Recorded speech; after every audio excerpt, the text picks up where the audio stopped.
Maverick News. The world is watching.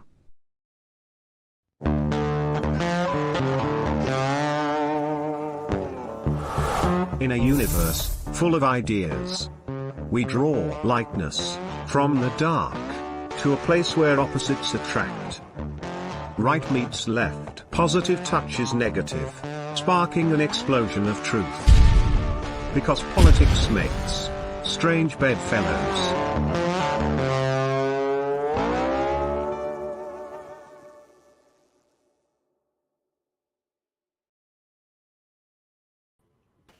Hey, good evening, everyone. Welcome to Strange Bedfellows.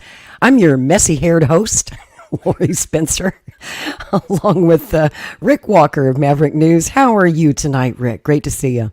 Good to see you, too. I'm just fine, thanks. And I think we're firing on all the channels. I was just late kind of coming in here at the very end. I knew you would. Because, I was on the other show.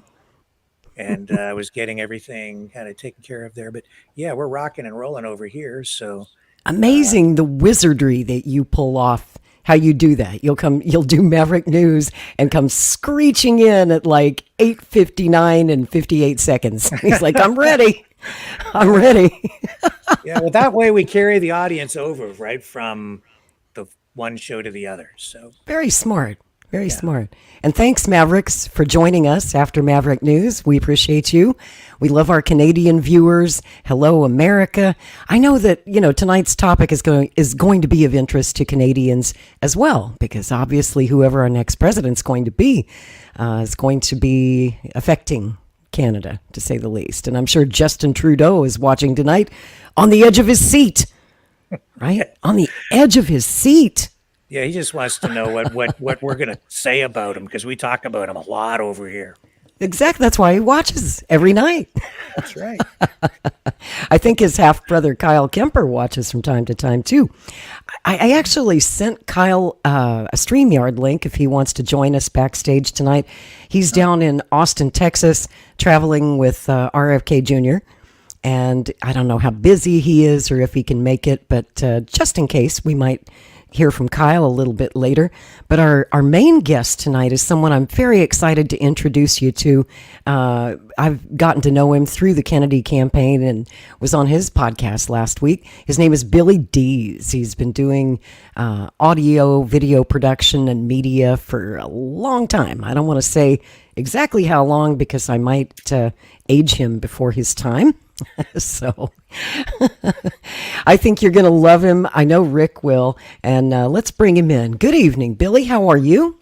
I am absolutely fantastic. Great to be here, Rick. Very nice to meet you. Nice to meet you. Hello to all your fine people out there. This is wonderful. I'm absolutely thrilled to be here. Thank you. Thanks a lot. It's been a hell of a week, man. I'm telling you. I haven't jumped off a bridge yet. But well, that's good. Yeah, that is good. I like living. But I have to be honest with you guys. After this week made me want to start drinking again. Yeah. And I've been sober for 37 years. Ooh. That's how crazy this week has been. Keep it going. Man. So we're going to dive into it tonight. As you guys well know, I'm a volunteer on the Kennedy 24 presidential campaign, and things have been pretty chaotic around the potential vice presidential running mate that Kennedy's going to name. On the 26th of this month, he'll be in Oakland, California to make that announcement. I think it's at 2 p.m. Eastern time if you want to tune in. I'm sure there will be a live stream. But we're going to talk about why he chose Oakland and get into some of the media speculation, because the mainstream media has been in a feeding frenzy all week about this. Who's it going to be? And apparently there was a short list, an alleged short list, that was leaked to the New York Times, I guess by somebody in the campaign. I don't know. It's all speculation, but the media seized on that list, particularly the name Aaron Rodgers. And they really went wild with that one. And then just last night, Bobby Kennedy was down in Austin, my old stomping grounds, my hometown. And he put all those rumors to rest. And, well, I will just show you what Kennedy had to say. We'll get it straight from the horse's mouth. I had a friend who was there last night, actually. And, well, here's what Bobby says about it. I'm going to name a vice president on the 26th in Oakland.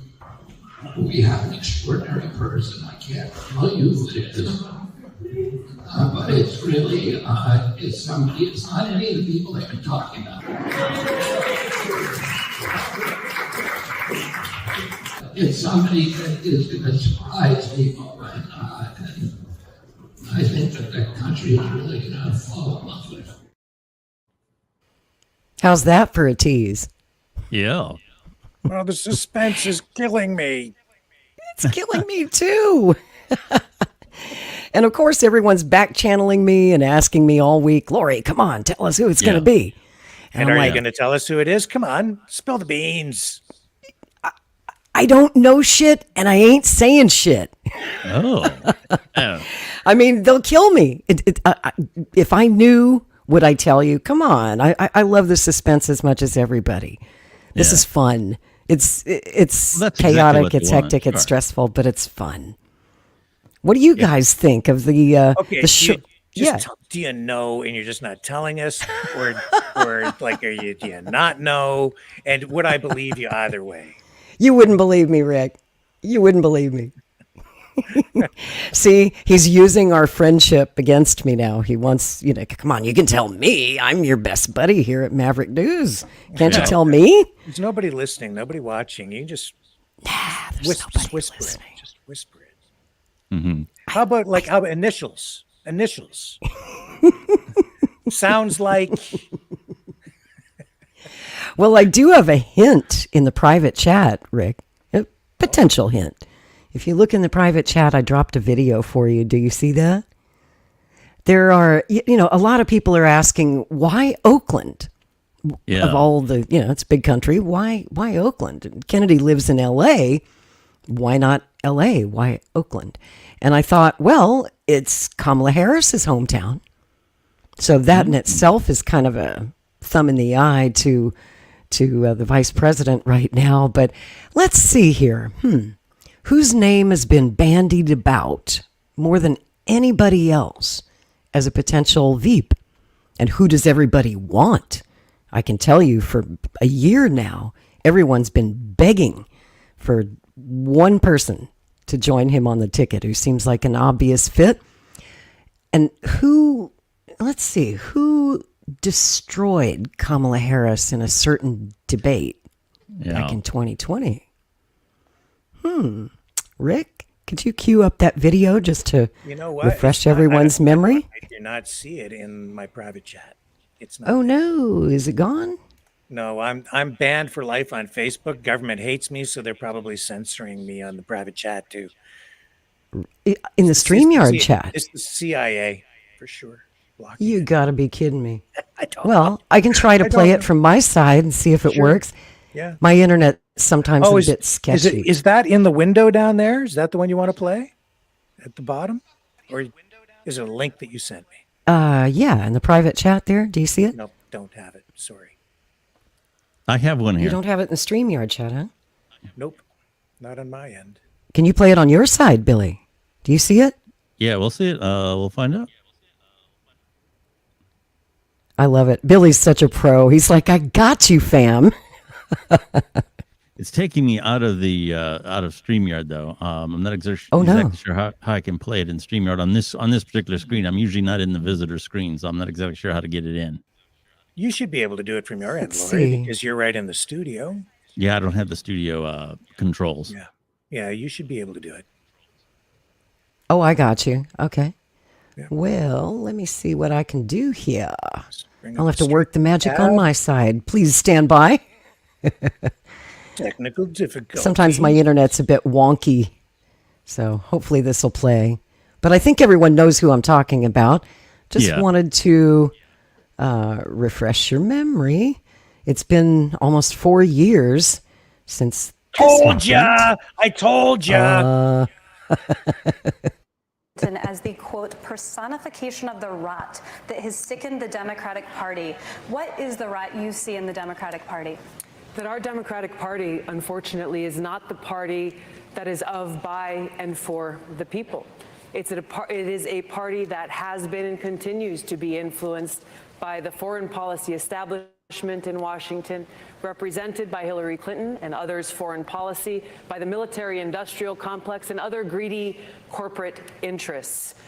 I'm running for president to be the Democratic nominee that rebuilds our Democratic Party, takes it out of their hands, and truly puts it in the hands of the people of this country, a party that actually hears the voices of Americans who are struggling all across this country, and puts it in the hands of veterans and fellow Americans who are calling for an end to this ongoing Bush, Clinton, Trump foreign policy doctrine of regime change wars, overthrowing dictators in other countries, needlessly sending my brothers and sisters in uniform into harm's way to fight in wars that actually undermine our national security and have cost us thousands of American lives. These are wars that have cost us as American taxpayers trillions of dollars since 9/11 alone, dollars that have come out of our pockets, out of our hospitals, out of our schools, out of our infrastructure needs.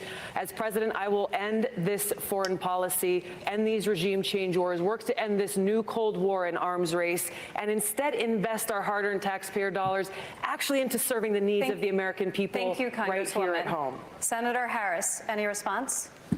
Oh, sure. Who, me? I think that it's unfortunate that we have someone on the stage who is attempting to be the Democratic nominee for President of the United States, who during the Obama administration spent 4 years full-time on Fox News criticizing President Obama, who has spent full-time criticizing people on this stage as affiliated with the Democratic Party. When Donald Trump was elected, not even sworn in, buddied up to Steve Bannon to get a meeting with Donald Trump in the Trump Tower, fails to call a war criminal by what he is as a war criminal, and then spends full time during the course of this campaign, again, criticizing the Democratic Party. What we need on the stage in November is someone who has the ability to win. And by that, we need someone on that stage who has the ability to go toe-to-toe with Donald Trump, and someone who has the ability to rebuild the Obama coalition and bring the party and the nation together. I believe I am that candidate. Thank you, Senator. Congresswoman. That girl was me. What Senator Harris is doing is unfortunately continuing to traffic in lies and smears and innuendos because she cannot challenge the substance of the argument that I'm making, the leadership and the change that I'm seeking to bring in our foreign policy, which only makes me guess that she will, as president, continue the status quo, continue the Bush, Clinton, Trump foreign policy of regime change wars, which is deeply destructive. This is personal to me because I served in Iraq. I left my seat in the state legislature in Hawaii, volunteered to deploy to Iraq, where I served in a medical unit where every single day I saw the terribly high human cost of war. I take very seriously the responsibility that the president has to serve as commander-in-chief, to lead our armed forces, and to make sure always, no, I'm not going to put party interests first. I will put the interests of the American people above all else. Thank you, Congresswoman. I want to briefly give Senator Harris a final second to respond.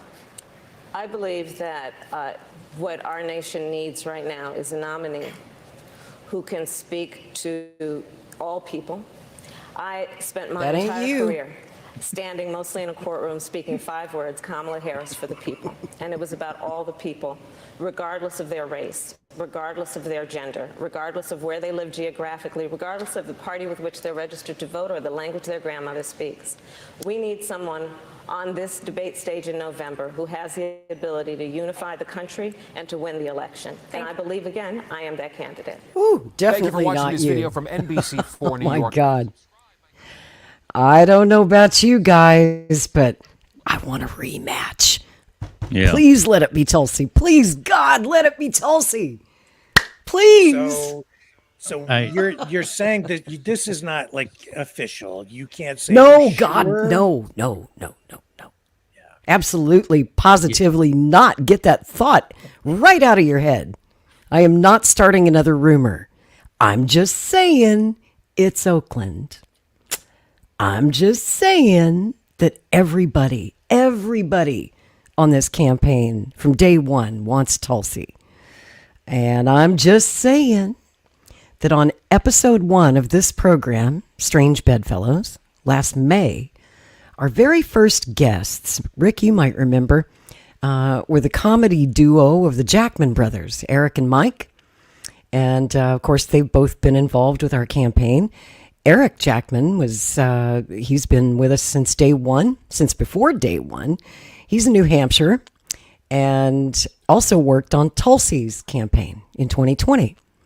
So it just so happened that this week, my friend Eric Jackman sat down with Tulsi Gabbard and had a wide-ranging one-on-one interview, which is coming soon.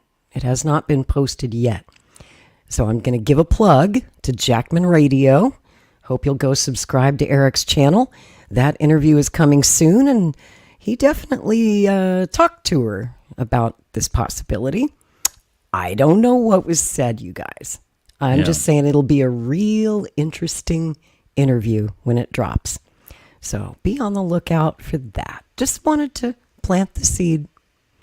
I'm just like Johnny Appleseed. The only thing I would say is that here again, and this is all speculation, but it does seem like she has a certain amount of traffic associated with the Trump campaign. I mean, that's what it is.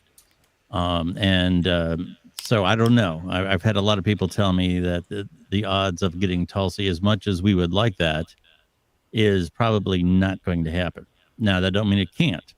I would tell you, too, that a lot of this speculation about the vice president, no matter how good this person is, typically what a vice president announcement does is it gives the campaign a little bit of a bump if it's a good pick. Tulsi would certainly do that, I'm sure, for RFK. But it doesn't go much beyond that. I don't know that I remember a time when a vice presidential pick won an election. It just doesn't. Now, by the same token, there's an old saying about baseball that, you can't win this series in April, but you can lose it. And the vice presidential picks are very much like that. You can't necessarily win with the vice presidential pick, but you can lose the election. There's been a couple of them. Probably the most notable was Sarah Palin, but there's been a few others.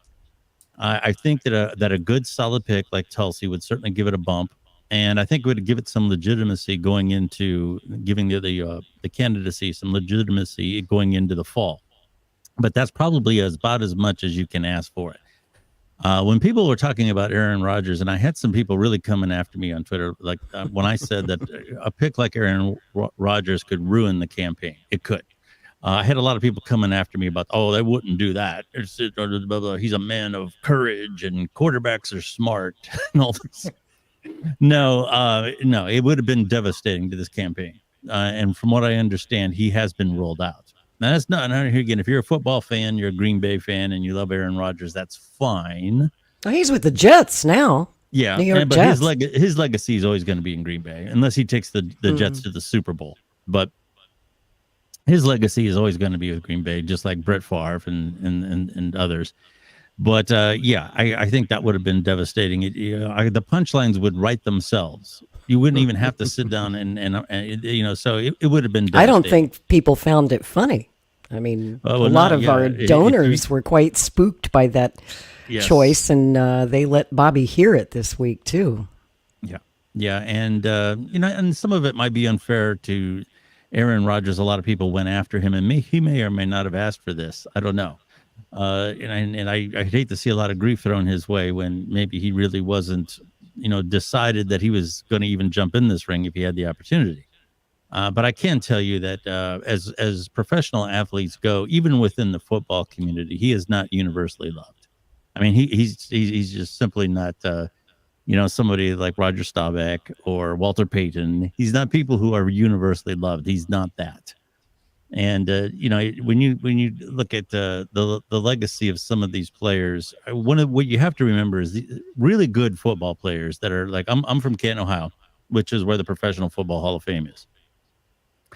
And I've seen over the years a lot of them come and go. I've rubbed shoulders with some of them. A lot of the local people here have, some with good experiences, some with bad. But for the most part, the ones that really leave a mark are people like Vince Lombardi, who had an ideal about the approach to the game and about commitment and sacrifice that you could apply to anything in your life. Somebody told me a story here not too long ago about Vince Lombardi that I really liked. And it's kind of like today when we ask who's the best basketball player. Is it LeBron or is it Michael Jordan? The question was about football. Somebody asked him, who do you think the greatest football player who ever lived was? And back in his time, he might have said, well, maybe Johnny Unitas or Jim Brown or one of those kind of people. And his answer was, the greatest football player who ever lived never touched a football because he never tried. Okay, that kind of an answer, that kind of an attitude, that's not Aaron Rodgers. Now, that's nothing against him, but he's I know what you mean. He is not that inspiring. And he's known to have quite an ego. Yeah. Yeah. Absolutely.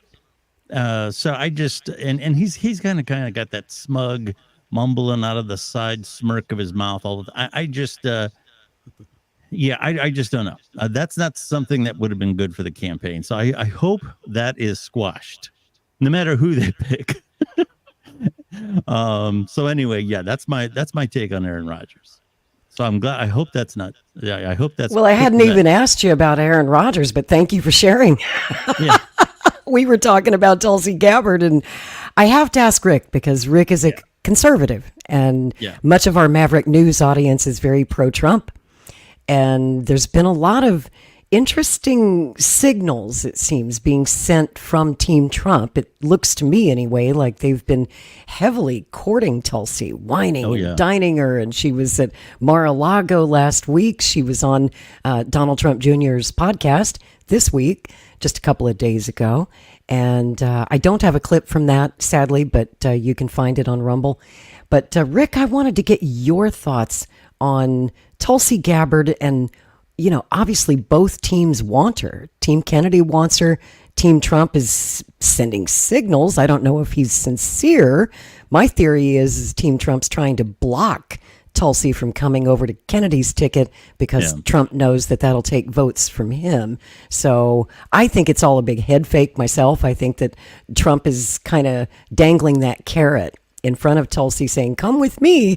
But then at the Republican convention this summer, he will ultimately pick a Republican or pick somebody else. But what do you think, Rick? Do you think she'll go with Kennedy or Trump? What are your thoughts on all this? I don't know where she'll go because you're faking me out with your double, super, quadruple head fake, and she's saying all what you just said. So I don't know, but I do know this. Wherever she ends up, she's an asset. If she goes with Trump, Trump's going to win the election. If she goes with Kennedy, he becomes a serious threat because that's a winning ticket. Absolutely. That's serious. Jesse Ventura, Aaron Rodgers, not so serious. Tulsi Gabbard, very serious. She's a serious candidate. She's credible. She has political experience. She has appeal across the political spectrum. She can pull from the Democrat side. She can pull from the conservative side, the MAGA side. She pulls from, the female demographic. She's strong. She's smart. She has military experience. She's just got broad appeal. As I said before, Kennedy needs to broaden his voter appeal, not bring somebody in who's already within his little bubble, on issues like vaccines or even the environment. He needs to bring somebody in like Tulsi. She's perfect for him because she comes from the Democrats, but she appeals to conservatives. So that's the dream catch. It seems like a match made in heaven to me. It works for him, but it also works for Trump. Trump would be an idiot to not use her and put her on the ticket. He grabs her. He does the same thing. He broadens his appeal, increases his credibility. He takes votes from Kennedy. Yep, he certainly does, and he takes votes from Biden because she's the more palatable Kamala Harris, right? Like, because she takes the female vote too. He wins. He wins with her. He can win with her. Kennedy could potentially become a serious threat or even win with her in the right conditions. He's still, in my view, a long shot because you have the big, party machines, right? Yep. So, Oh, but if yeah. something catastrophic happens, he could come up the middle and fill the void. You never know. Politics, things can change very quickly. But she's the one. I mean, and she's plus Hillary Clinton thinks she's a Russian agent, which is perfect because that will just drive her crazy. And can you imagine the fear that it would strike into Kamala Harris's heart? Oh shit, I have to face her again on the debate stage. And I think Tulsi wants that. I think she wants another shot at Kamala Harris. What do you think, Billy? Tulsi is, if you were designing a movie script, Tulsi Gabbard would be the perfect candidate for vice president. And actually, most people would like to see her at the top of the ticket in a lot of cases. She's that good. She is very smart. You two haven't mentioned it, but I'll say it. She looks good on camera. She's hot, and I'm not being coy. Those things shouldn't matter in this world, but they do. She's very attractive. She's very physically present. If you saw her doing the shooting and the running and all that on the target range, she looks like as about a capable of a human being that you are going to meet.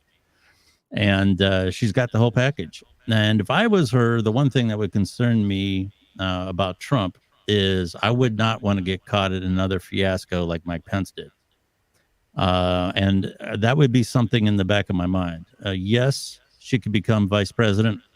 Trump is of a certain age, and this would be his second term.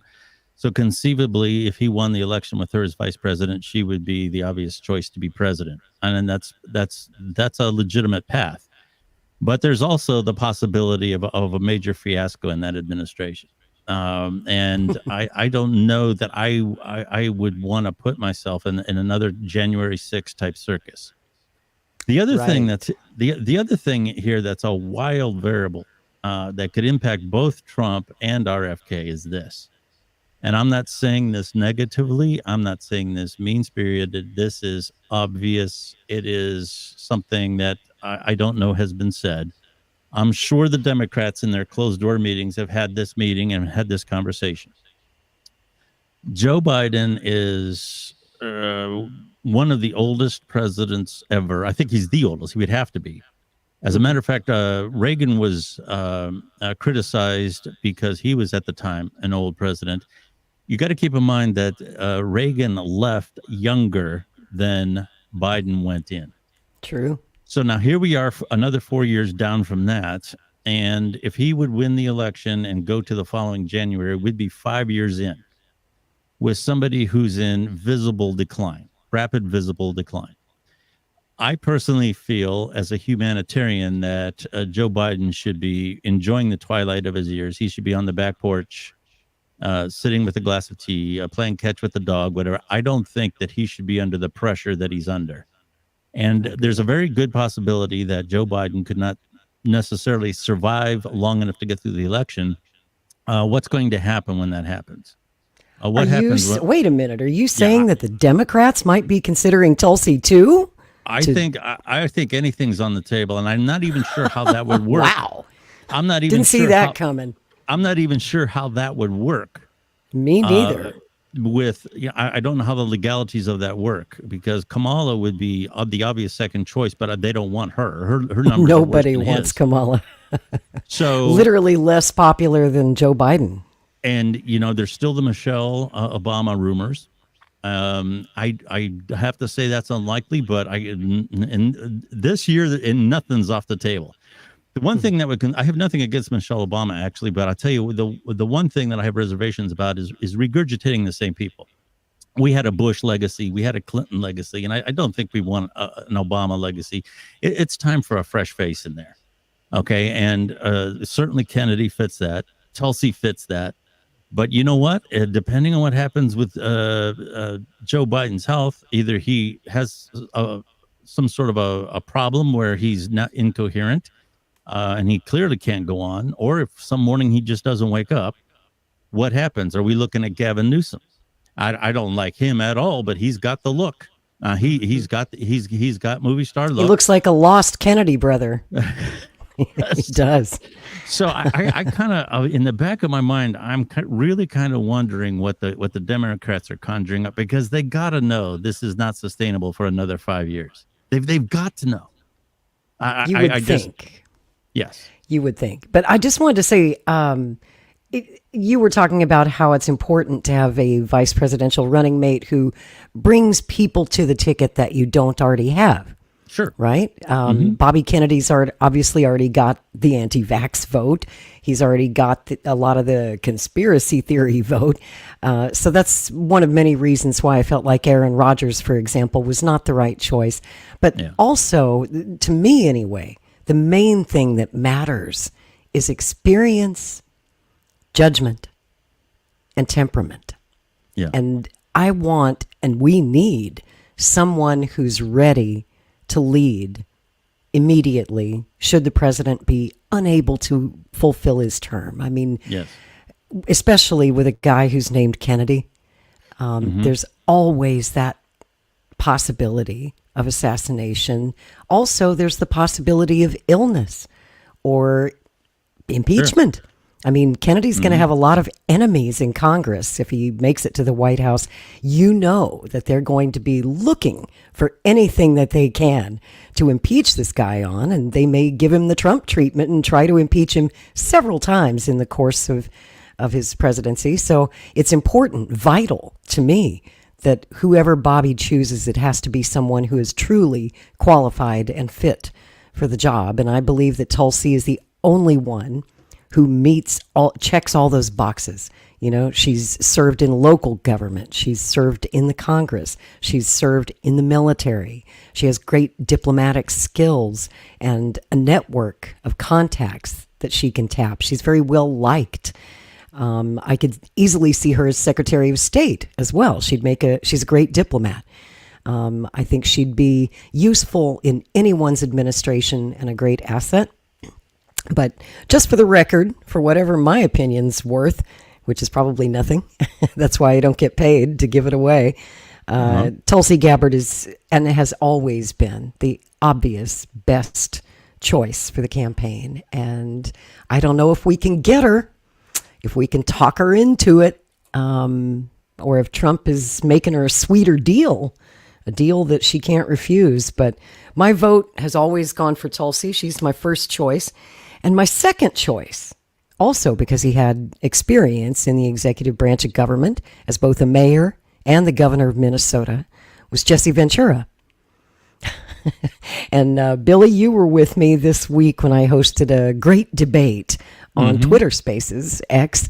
We debated for 3 hours all of these various names on the vice presidential list. And if you guys missed it, you want to check it out, go to my Twitter. It's at Real Lori Spencer. It's pinned to the top of my Twitter, and you can take a listen to the replay. But, I advocated in that space very strongly for Jesse. I've known the guy. I know he's honest. He's experienced. He's trustworthy. He agrees with Bobby on most things, not everything. Hey, you can't have it all. Where would you put it? But Jesse did endorse Bobby. And I want to play for you a clip. This was, I guess, about a month or two ago in Tucson, Arizona, which is where Jesse resides now. He came out to Bobby's speech there in Tucson and gave a rousing endorsement. And all I could think of while I was watching this speech by Jesse was, please come on board, one way or the other. If not vice president, please play a role in our administration somehow. Take a listen.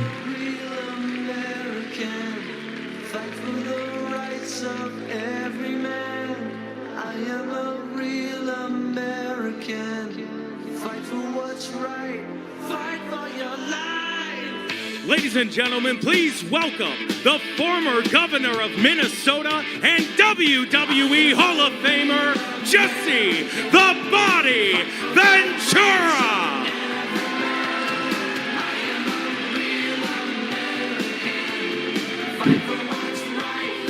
Hello, everybody. Wow.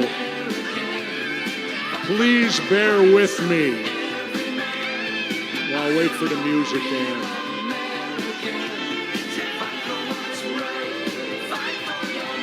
That's good.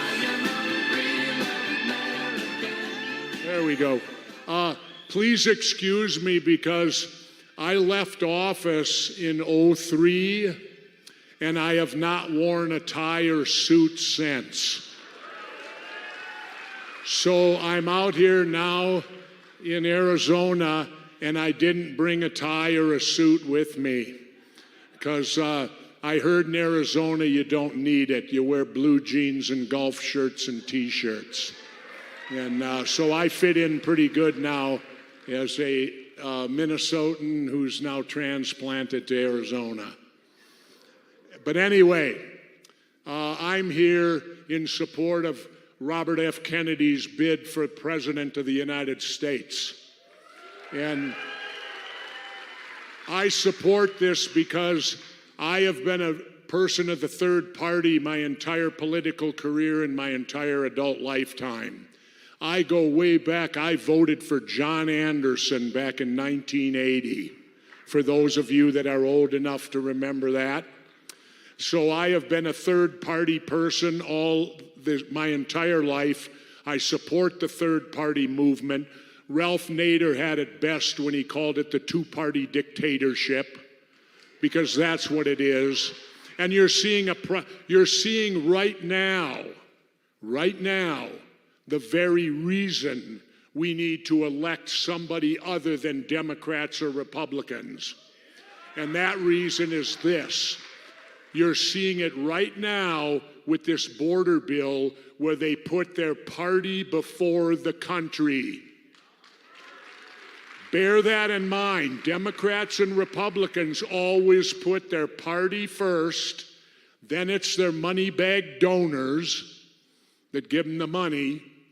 And let's see, we the people, we could end up about fourth or fifth on the list. But rest assured, it's their party first, not the country. And you're seeing that right now. They could pass this bill, but they're not doing it. Why? Because of party politics and an election coming this fall. So let everybody suffer while they put their parties first. Well, that's why we need to elect independents. I won the election in Minnesota. I took on the Democrats and Republicans.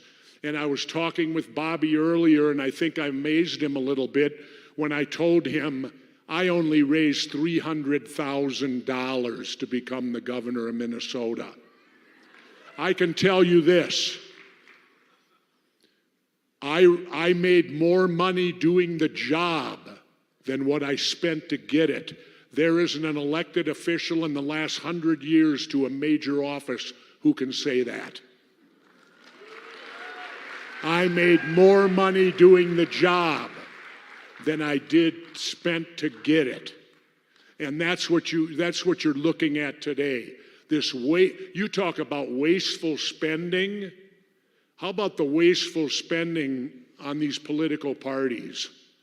And the money that just goes down, for lack of a better term, down the toilet with this fundraising and all that stuff. I don't need that. And Bobby doesn't need it either. Bobby will make it on ideas. That's what I ran on in Minnesota, ideas. And the people responded. The voter turnout rose and went sky high in Minnesota. Bobby can do the same thing nationally. He can, if all we need is for people to believe, and I'm your example. I beat the Democrats and Republicans at the same time. They can be beaten. They can be beaten. And how you beat them is with ideas. How you beat them is with people responding to those ideas. And how you beat them is by putting America first. The United States first, not yourself. This isn't about yourself, and this isn't about your political party. It's about our country. And right now, our country needs Robert F. Kennedy Jr. And all third-party candidates. I believe it was John Adams warned us. He said, when political parties take over the government, say goodbye to the government that you know.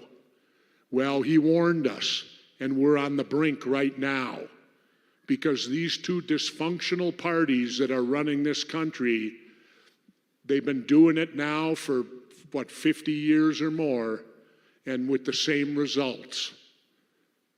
And they don't have you in mind. They got theirselves in mind. So we need to elect people who truly understand what public service is about.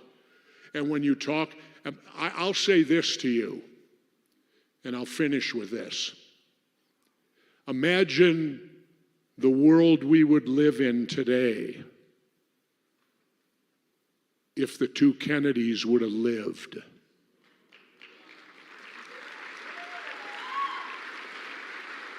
There would have been no Vietnam. There would have been no Cold War. We'd be friends with Cuba. This world would be, you wouldn't recognize it today. And so I always say Jack Kennedy was the greatest president of all in my lifetime. And the reason I say that is because they let him serve the least amount. He didn't even get one term. That's why he's the best, because they wouldn't let him go past not even one term. Well, maybe it's time to elect another Kennedy. And so on that note, please let me introduce to you a friend of mine, and I'll go back the many 20 years ago when they came to me and Robert's son Connor had a dream. And I had a chance to fulfill his dream. And his dream was a simple one. He wanted to go scuba diving or diving with an authentic Navy frogman. Well, I provided the authentic Navy frogman, and Connor and I had a great day diving down in Cabo San Lucas at Land's End. I'll remember it my whole life, and I sure hope Connor does too. But on that note, let me introduce to you who I hope is the next president of the United States, Robert F. Kennedy Jr.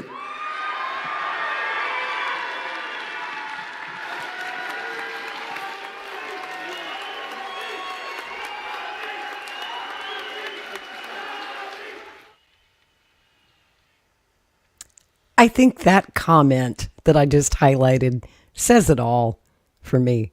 I would be overjoyed with either of those two picks right there. That's my hot list. That's my short list for whatever it's worth. I want to tell you guys, Rick already knows this story because we talked about it on the day that Bobby left the Democratic Party and declared his independence there in Philadelphia last October. But the first thing I said when Bobby concluded his speech was I picked up a copy of Jesse's book, Don't Start the Revolution Without Me, which was published in 2008. Great book. I recommend it. In that book, he tells the story of how Jesse was considering an independent run back in 2008. He was looking for a running mate. He wanted Kennedy. So they got together down in Cabo when he was living in Mexico and talked about it. Unfortunately, though, Bobby was not ready for a number of reasons. He wasn't ready to leave the Democratic Party, for one. And Jesse would never, ever run with a Democrat or a Republican. It's just nope. And Bobby also had small children at home, and he made a pledge to his family to stick around and be a dad and not run for any public office until his children were grown. So it just wasn't the right time. But in that book, and I'm not going to spoil the ending, the epilogue, folks, would blow your mind. It was like a glimpse of the future. It was fiction, but I thought it was very, very interesting. And it would be interesting if we could make it come true in 2024. Now, I know Rick thinks I'm nuts to even suggest Jesse Ventura, because Rick, you know, he grew up in the 80s. He remembers Jesse's wrestling years and his years making movies in Hollywood. And he was like, Jesse Ventura? Come on, give me a break. Do you still think I'm crazy, Rick? Yep. Well, Bobby probably does too. But I still say, if you can't get Tulsi, if she's not available, Jesse's your man. I'm telling you. I think he's the best guy for the job. What do you think, Billy? When I say when I was a disc jockey and people would ask me about whether I like a song or not, it wasn't whether I personally had a connection with it or not. It's how was the audience that we served going to react to it. And I kind of like, me personally, I like Jesse Ventura. I think he has a certain swag that I personally can identify with. With that being said, I don't feel he's good for the ticket. He has a certain bravado that is going to rub a lot of people the wrong way. This, well, let me tell you how it is, Lori. I'm going to tell you how it is right now. You know, that whole... That's right. I just, you know, you have, Bobby is a very young 70. I wish I looked like him physically. I don't. And that's give me 24 push-ups right now. Show me. Yeah, I might be able to do that, but I wouldn't be jumping out of a helicopter and into choppy water. That's not something I would do. And here again, this kind of fits what you were saying about Tulsi. You have two very physically and mentally fit individuals. You know, Jesse Ventura kind of skews that ticket to be an older ticket. You know, that's my mom and dad's people, you know. And I just, the bravado scares me. And, you know, we talk a lot about audio because we do audio spaces and all these other kind of things. And I believe that the spoken word is something that doesn't get enough attention. That's one of the reasons why I'll pick on Aaron Rodgers again. He got, like I said, the side out of the mouth smirk, mumbling. Jimmy Kimmel, we look out. Jimmy Kimmel, that list comes out. See Jimmy Kimmel. Okay, I don't like it, and I don't like the bravado on the other side of the coin that that Jesse Ventura brings. Not because of any personal reason. I just don't know that that's going to resonate with a lot of people. With Tulsi Gabbard, you have someone who has a nice even cadence, not too many highs, not too many lows, and she gets her point across very smoothly.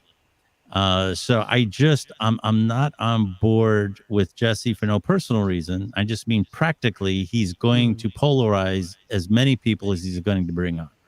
He'll scare some people. I mean, that's his whole act. And I do want to point out, folks, that it's an act. Professional wrestling is an act. The persona of Jesse Ventura in that sense was an act, but the real Jesse is who we got to know when he was running for governor and when he won. I would like to remind everyone, some of our younger viewers probably don't remember, but in 1998, Jesse Ventura shocked the world. He did the thing that everyone said couldn't be done. All the political experts, the pundits said it was impossible to run in that race, especially against two very popular Republican and Democratic candidates. He beat a 25-year incumbent, Hubert Humphrey III. Remember Skip Humphrey? Hubert Humphrey's son. And in Minnesota politics, the Humphreys pretty much ran that state for a quarter of a century, longer than that. And Jesse Ventura took him on. And, he was polling at about 10% until there was a nationally televised debate on C-SPAN for that governor's race. And Jesse outperformed everyone. Everyone thought he was some crazy wrestler. He was brusque. He was loud. He wasn't ready. And he came in and showed them all that he was actually quite sane, quite reasonable, pretty soft-spoken, actually, when you sit down and you talk to him. He's not going to yell at you in a conversation. I've had that pleasure of talking to Jesse.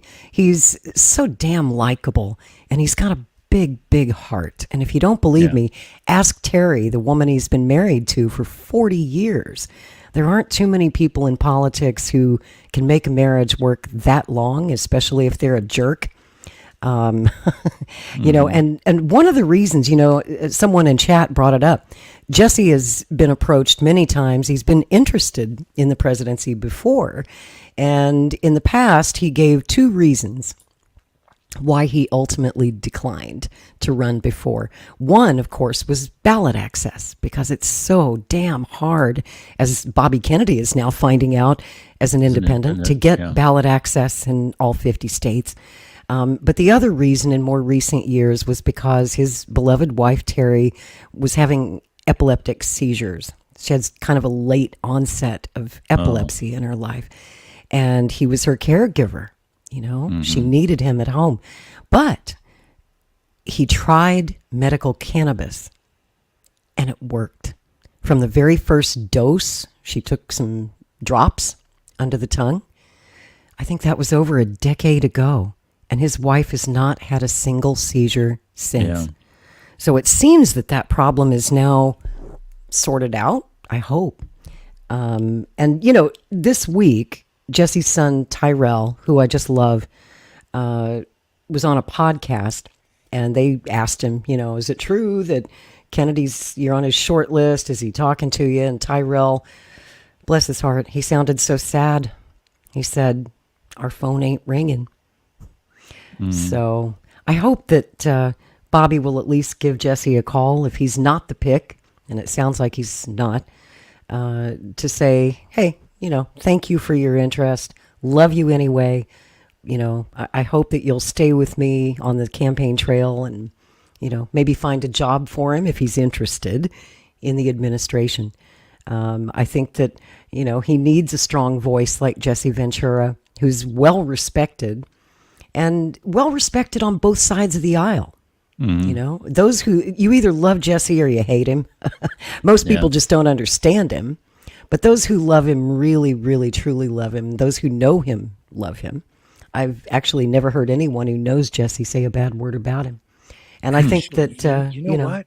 He'd be perfect for Trump.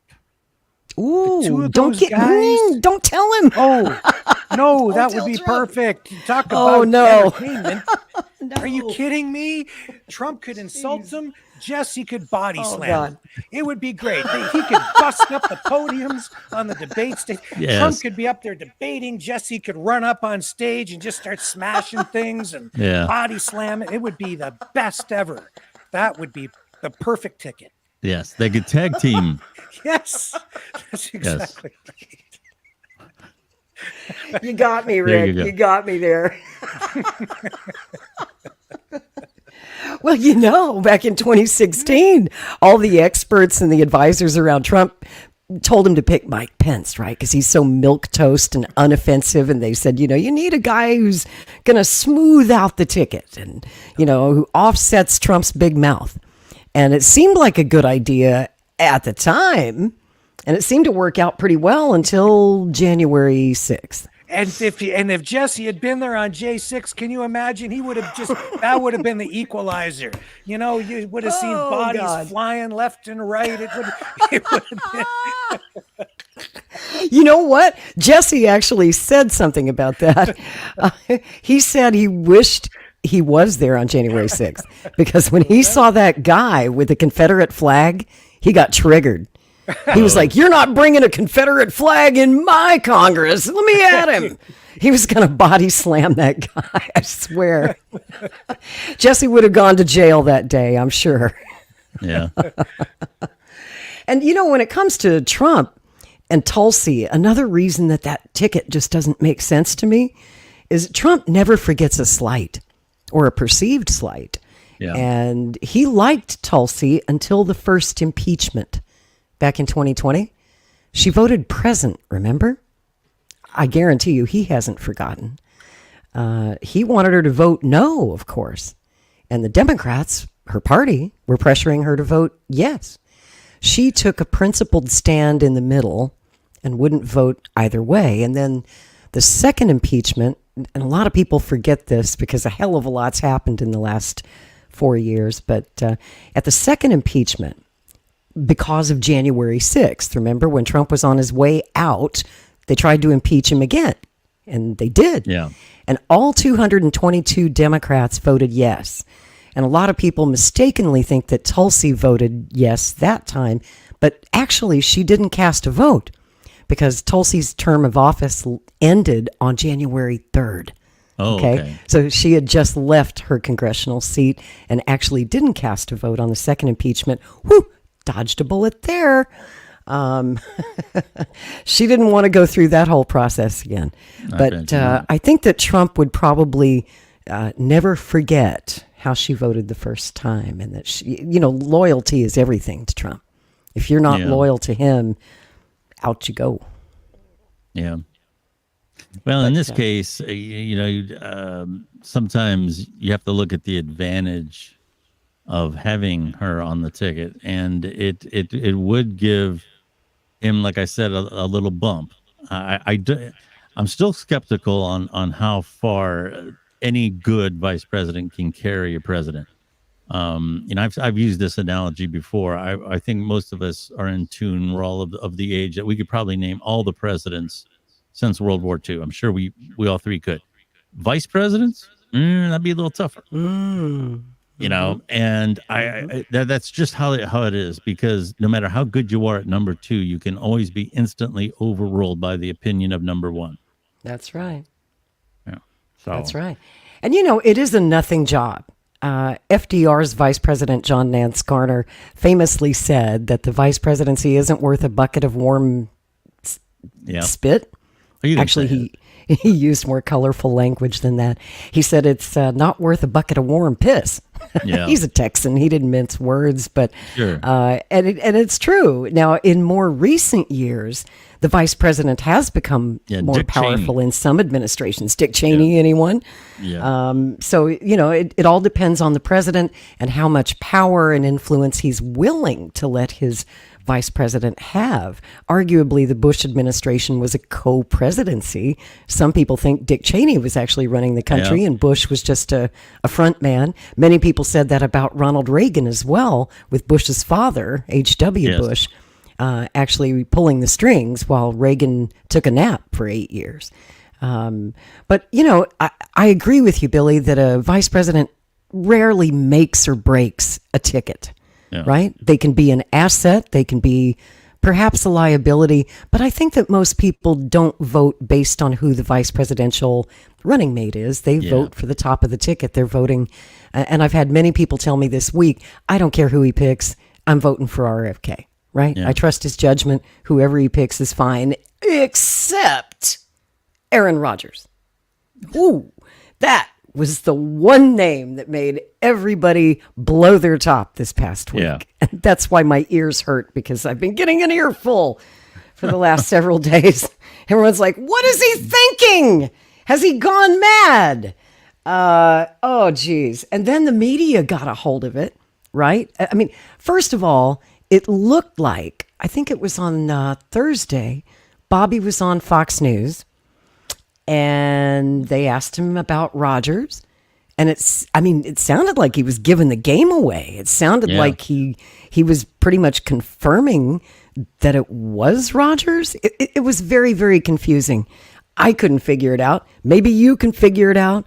I'll play you the clip and let you decide for yourself. Here we go. Candidates, your previous guest, Robert Kennedy, did real well. So, it's all over the map. He is scoring, 10, 12, 15% sometimes in the polls. It just seems to me, if you take all that together, he's right in a sense that it does show the degree of dissatisfaction that there is with the two main candidates. And that's why there's been a lot of interest in his vice presidential pick, Aaron Rodgers in the mix and all of that. So you can see that there's something there for both sides to be nervous about. And with that, let's bring in the man who could be the X factor in this year's presidential election, Robert F. Kennedy Jr. Mr. Kennedy, thank you for joining us. We very much appreciate this. I want to kind of run through these polls because, one, you have not seen them yet, so we can put them up. This is Fox News polling in Arizona. This is a five-way race, and you can see you're running third at 10%. Moving on now to Pennsylvania, and you're also in third at 9%. And the Democratic Representative Jake Auchincloss said the following. Watch. This election is going to be a near-run thing, going to come down to a few states, going to come down to a couple 100,000 voters. So any third-party candidate, especially with the last name like Kennedy, poses a significant challenge. Yeah, Slate said the following: Trump and Biden should be terrified of a third-party candidate. You're clearly making an impact. What's your thoughts on this? Well, my thoughts are the American public wants another choice. 80% of Americans say they do not want a rematch of 2020. People say that they're tired of being presented with a choice between the lesser of two evils. They want a candidate who they believe in, who gives them a hopeful vision for the future of this country, who is caring about ending the wars, ending the chronic disease epidemic, restoring the middle class, and making sure to protect our constitutional rights. So, I think we need another voice. We're a democracy. We shouldn't just be forced to choose between two bad choices. Yeah, it's interesting because people are asking me all the time, what has to happen for Robert F. Kennedy Jr. to make an impact, to be squarely in the running in November? You've got 7 months, 7+ months. Yeah, I mean, I think our first challenge is to get on the ballot in all states, and we will do that. I think we'll be on the ballot in most states within probably 6 or 8 weeks, and we'll be on the ballot in all of the states that we can legally get on at that time. Some of the states open later, so you can't start gathering signatures, but as those states come up, we'll get on those ballots. Here in California, we started our own political party. People have to go to Kennedy24.com/California and register for that party. We need 75,000 registrants, and then I'm on the ballot here. Yeah, you go forward and you talk about this, and there's been a lot of you started your own party. There's been talk of no labels. There's been talk of other things moving on there. Would you move if you had more support, if you had more money, if you had something that was going to steamroll you? Would you consider moving? Moving to another party, to another platform? Would you go to no labels? Would you would you become the vice president of the United States if Donald Trump asked you to be his vice president? No, I would not. My marriage would not survive that. But we're going to get on the ballot. So I'm not worried about getting on the ballot. And I'm now beating both President Trump and President Biden among Americans under 45 years old. I'm beating them in independent voters, which now is the biggest political party. This is the first time in American history that independents have outnumbered Republicans and Democrats. 43% of the electorate identifies themselves as independent, and only 27% are Democrats, 27% are Republicans. And I'm beating both President Trump and President Biden in that biggest cohort. Yeah, you have said clearly that you will not run if President Trump, former President Trump, asked you to be his nominee, his vice presidential nominee. It's a no. Wouldn't hear your marriage. Yeah. Meantime, you have already made your choice on who your running mate will be, and we know that Aaron Rodgers, the quarterback for the New York Jets, formerly of the Green Bay Packers, is a prominent name in that. Why? Well, he's one of the people that we've talked to. I really like Aaron because our appeal is to young people. We're trying to make sure that young people are participating in the political process, that they have hope for America. We want the people who have run up the $34 trillion debt, which they're dumping on that generation, are all older people. And we want somebody young who's going to look out for that generation. Mm-hmm. Aaron Rodgers is battle tested. He's stood up. He's been hammered by the press. Stood up for things we believed, and I like that part of his character. He's a critical thinker, and I think we need that at the time, as the rise of AI. We need people who understand that you cannot always trust authority. Just because somebody's in charge, it doesn't mean that they're telling you the truth, and we want somebody who is going to critically examine. My father used to say, one of the duties of living as a citizen in a democracy is to maintain a constant posture of skepticism toward authority. And I think Aaron's shown that. He's also somebody who I think will help me get the country healthy again. He's 40 years old. He's focused on his own health. He's very aware of health issues, and that's one of the things that's one of the key parts of my agenda is to get the country healthy again. It sounds to me like Aaron Rodgers is the choice. Is your choice? Is he your vice presidential choice? We're announcing my choice on the 26th of this month, so 2 weeks from today, in Oakland. If you want to find out who my choice is, you need to come to that. Might as well just let us know right here because you've got the time, the space, I think. Senator, thank you. Trace, thanks for having me. Appreciate your time so much. Thank you. Okay. Hey, Sean Hannity here. Hey, click here to subscribe to Fox News YouTube page and catch our hottest interviews and most compelling analysis. You will not get it anywhere else.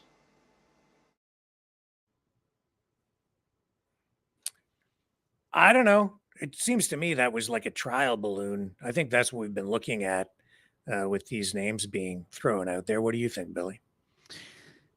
Yeah, I mean, I'm kind of the mind that, throwing out some names that are controversial was part of a plan to get people talking, to get people, oh my God, what's this? And you've heard more about the RFK Jr. campaign this past week with the vice presidential controversy than you have in the mainstream media since he basically started.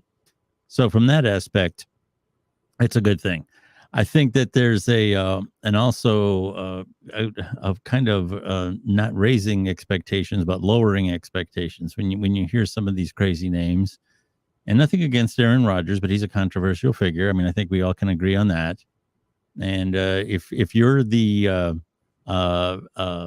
person was really afraid of Aaron Rodgers, then no matter who RFK mentions, it's going to sound good. Vlad the Impaler is going to be my vice president. Oh, thank God it's not Aaron Rodgers.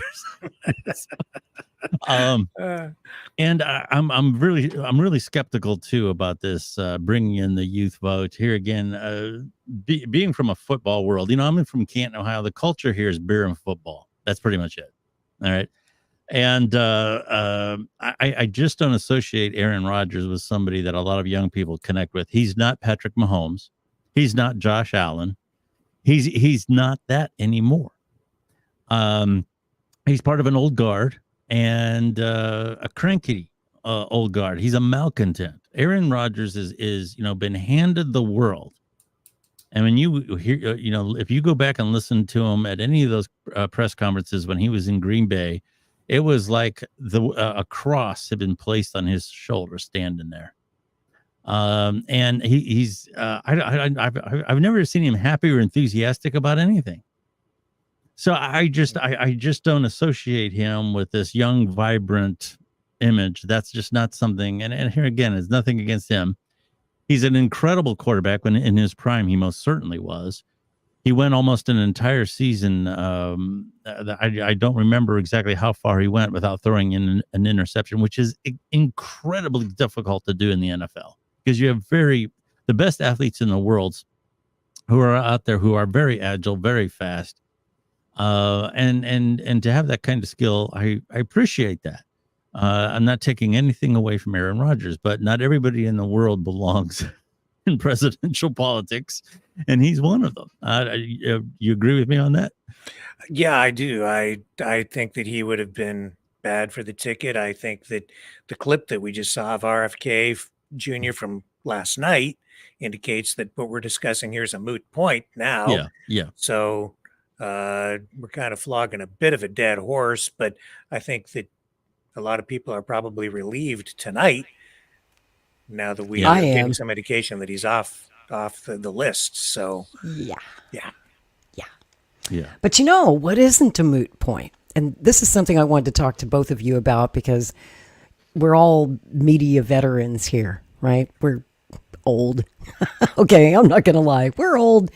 We've been there and done that several times before. And the last several years, and it's one of the reasons, Rick, that you and I went independent and left the corporate media, was we saw how they lie. It's no longer news. It's no longer credible. It's literally fake news, much of what we see out there. And this week is a perfect example of that with the Aaron Rodgers thing, right? Because once this list was leaked, and the list itself, I must clarify, is genuine. It was a real list. They didn't make up the list. And many of the people on the list confirmed that they had been approached by the campaign. For example, Senator Scott Brown of Massachusetts, by the time that the media caught up with him, he said, yes, I was approached, but I'm off the list. I took myself off the list. I'm not interested, but I wish Bobby well. Tricia Lindsay, who's a great civil rights attorney, currently running for state senate in New York. I love Tricia Lindsay. I kind of wish it would have been her, but she declined also. So the list got shorter really quick. And the main name that everybody in the media focused on, of course, was Aaron Rodgers, because he's such a big star, because he's so controversial. And then it seems to me, guys, that they created a new controversy about Aaron Rodgers that probably tanked his chances. I mean, if Bobby had already decided that he wanted Rodgers, I think that story that CNN did this week about, Rodgers's alleged comments about the Sandy Hook shooting in 2012. That wasn't fair. No, and it was sourced. It had very dubious sourcing, right? It's one CNN reporter, Pamela Brown, and another anonymous source. Unless you've been living under a rock, you probably already know this, but just in case you don't, I'm going to play this clip from CNN, and God, it pains me to play anything from CNN. Ugh. But I have to show this one because it's actually hilarious. Because when they do this story, watch who they bring on for analysis and commentary. One of Biden's top strategists and one of Trump's top strategists. Take a look at this. Independent presidential candidate Robert F. Kennedy Jr. seems to be narrowing his search for a running mate. One of his prospects for vice president, New York Jets quarterback Aaron Rodgers. Now, CNN is learning tonight that in private conversations, Rodgers has shared conspiracy theories, falsely claiming the 2012 Sandy Hook shooting was not real. Back in 2013, when CNN's Pamela Brown was covering the Kentucky Derby, she met Aaron Rodgers. And Brown says in conversations with him, Rodgers attacked the news media, claiming important stories were being covered up. He then brought up the Sandy Hook shooting and said the media was intentionally ignoring that the shooting was, he claimed, an inside job by the government. Now, when Brown asked for evidence, he shared conspiracy theories that had been disproven. Rodgers falsely claimed to Brown that there were men in black in the woods by the school and asked if she thought that was odd. CNN has also spoken to another source who would like to remain anonymous in order to avoid harassment. They had a similar encounter with Aaron Rodgers. This person said Rodgers claimed that, quote, Sandy Hook never happened. All those children never existed. They were all actors. Now, Rodgers declined CNN's request for comment. But here with me now, former senior advisor for the Biden 2020 campaign, Alencia Johnson. Also, CNN political commentator and Republican strategist, Alice Stewart. I have to tell you, anytime there is a mention of Sandy Hook as a mommy, I remember my son had just been born, my oldest, and just how horrific it was and traumatizing for a new mother, for a human being, for the entire nation, let alone the families of those affected. Alice, when you hear this narrative that seems to keep popping up, particularly in political spaces, it's beyond. Right. The Sandy Hook tragedy was gut-wrenching for all of us, and it's almost like it was yesterday. And I think of many presidential moments throughout our lifetime of president. One of the most compelling presidential moments was when President Obama was speaking about that in the briefing room, fighting back tears and choking up as he was talking about these children.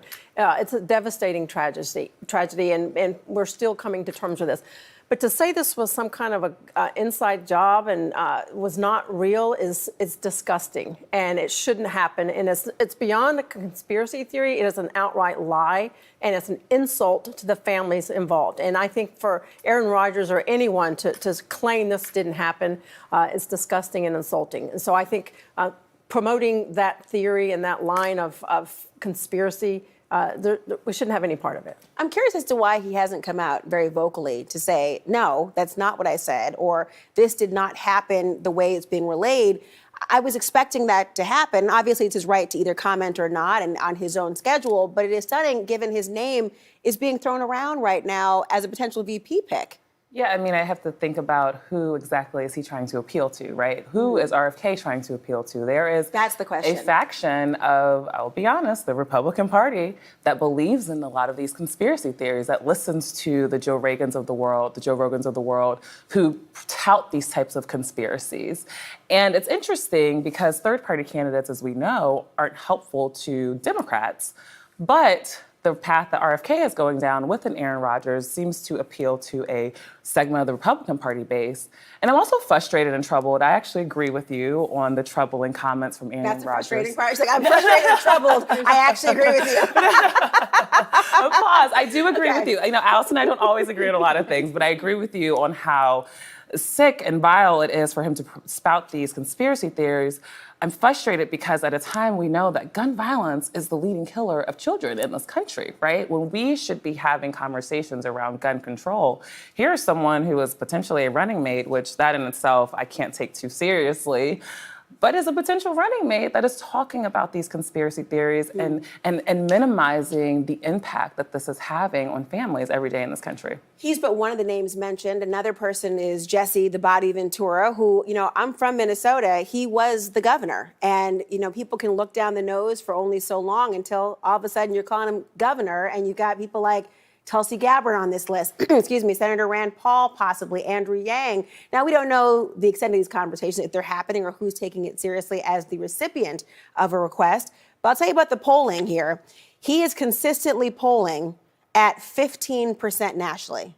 He is not going to be able to get a majority, obviously, win the presidency on that alone. But do you think he presents a threat for either candidate in this rematch, Biden or Trump? He certainly does. And look, those numbers are consistent across the board. That's not a snapshot in time. That is a trend. And this is in the key battleground states. He's also polling very well. Look, if I were to be a betting woman, we'll come back at the end of the month, my money would be on someone more like Tulsi Gabbard, who is a lot less toxic and polarizing in many regards. Look, I attended one of RFK Jr.'s events. I did a magazine article on him. His crowd is across the board, black, white, young, old, Republican, Democrat. He is going to pull from both sides. And the issues that he focuses on, that he's talked about, that he's promoting, talks a lot about homelessness. He talks about restoring the middle class. He talks about ending chronic disease. He talks about unraveling the war machine and getting corporations out of government. Those are issues that resonate with a lot of people, and he is out there making his case day after day. And I'll tell you what, this Aaron Rodgers and Jesse Ventura stuff is crazy, but from RFK Jr.'s standpoint, this is earned media.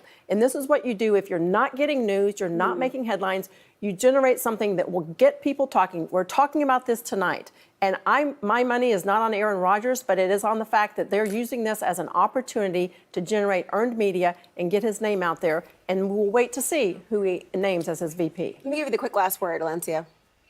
You know, that extremism, though, that he continues to paint out here, I hear you that he has different folks at his rallies, but we are in a primary where folks are saying, well, actually, we're out of the primary, but we're in an election where folks are saying they want some new energy, and so they're listening to ideas. But as they continue to listen to RFK, they hear the extremism, right? They hear the extremism on issues that they care about, particularly around healthcare. Him being a huge anti-vaxxer, I think, is a concern for a lot of voters. There are going to be a lot of issues that he continues to talk about, and I think as voters continue to get to know him, I don't think he would hurt Democrats as much as people think he would. I think he actually could pull from the Republican Party. Well, we shall see. Ladies, thank you both. Mm-hmm. You know, Mark Twain once said that a lie can travel halfway around the world before the truth can get its shoes on. That's very true. Yeah. What a perfect example of that. I mean, I don't know if CNN was lying or not. They don't have a very good track record of telling the truth. They've been sued many times successfully or settled out of court on slandering people. And so my big question to you guys is, how much money is Aaron Rodgers going to win in his defamation case against CNN? Well, I can tell you that, Rick, I didn't want to speak over you. Do you want to answer that first? No, you go ahead. Go for it. There's a lot wrong with that, other than just the obvious. Number one, I don't know the context of the conversation. For example, if it was an interview, why wasn't it recorded? Right. He was having a private conversation. Why are you divulging that? I think that's something. 11 years later. Yeah, I think that anytime a celebrity or a well-known business figure or a politician has a private conversation, they're always censoring themselves, because I don't know if that person is going to go run somewhere and tell somebody about it, and they may not tell it correctly. They might tell it out of context. So there's a lot wrong with that. I don't like somebody's confidence in terms of a private conversation being violated. Number two, this is hearsay. I mean, if this was in court, this would be hearsay. This is what's supposedly what someone else said about someone else. This is a classic definition of hearsay, and it's 10, 11, 12 years old, or older than that. 2010, they said, 2011, something like that, or 13. 2013. 2013. Okay, so a year this is after 2024. the This shooting. is 11 years. Okay, 11 years. That's hearsay. That's 11 years old, and they're talking about it, and they're talking about the tragedy of it, which it was, but they're evoking emotion about something that may not have ever happened or not happened the way they are describing it. It's a very unfair way to communicate. Rick, I know you're not a fan of anonymous sources. Your thoughts on this? I basically agree with that. I think that it's lazy, shoddy journalism. What else would you expect from CNN? Yeah, and I'm not sure exactly why they're so afraid of Aaron Rodgers if he's such a disaster waiting to happen. Why were they so aggressive? Now, I do know that the Democrats are organizing, ramping up like an organized arm of their campaign to go after third-party candidates. Yep. So maybe this is just a prelude of things to come. I think they're going to devote money to this. They're going to put forward probably the most organized anti-third-party campaign, negative campaign that we've ever seen in history, from what I'm understanding. So brace yourselves. Mm-hmm. That's right. That's right. If you thought what they did to Ralph Nader in 2000 was bad, woo! Look out, Kennedy. Look out, Cornel West. Look out, Jill Stein. They're coming for you, and they make no bones about it. They must see these guys as real potential spoilers, and they must be thinking, their polling must be showing them that these candidates are pulling from the Democrat side more than the Trump side. And it depends on which poll you're looking at. Like that CNN poll had Kennedy at 15%. I've seen an NBC News poll that had him at 34%. Now that is scary to the Republicans and the Democrats. Other polls have him in the mid-20s somewhere. But nonetheless, he is a force to be reckoned with. This is a three-man race. And, I think that the vice presidential choice is obviously very critical at a time like this. And for those of you who say that the vice presidential pick doesn't matter, Kennedy and Johnson. Yeah. Okay. Let's think back to 1960. Jack Kennedy probably would not have become president had Lyndon Johnson not delivered Texas. And, they say it's a nothing job, not worth a bucket of warm you-know-what. And it is a nothing job unless something happens to the president. Yeah. And then it's an everything job. Now, I trust Aaron Rodgers with a football, but not the nuclear football. Exactly. I just don't. I'm sorry. I mean, again, no experience whatsoever. And that was my problem with a lot of the names on the short list, to be completely honest with you. this week was I looked at that list. I like Mike Rowe a lot. And a lot of Kennedy's supporters were really advocating for Mike Rowe in that debate we had the other night. And I can see why. He's a very impressive man, but no political experience at all. We don't even know his positions on the big issues, right? What's his position on the Second Amendment? What's his position on the Gaza war, the Ukraine war, the economy? So many of these things that voters deeply care about. We need to know a lot about the vice presidential pick. And, speaking of CNN, I sent this to Rick this morning. Chris Cuomo, who used to host the primetime slot, he tweeted about me this morning. Really? Yeah. Well, you're on the map. I had Keith Olbermann after me a while back. So he made me famous, guys. I don't know if that's a good thing, though. Is it good when Chris Cuomo calls your name? I'm not sure. Here's what he said. He said, I don't know this person. Well, it's okay. I don't know him either. I'm not sure if I want to. But he said, I agree with her assessment. It will not be the names in the air. But here he has to defend fake news. He says, it's not fake news.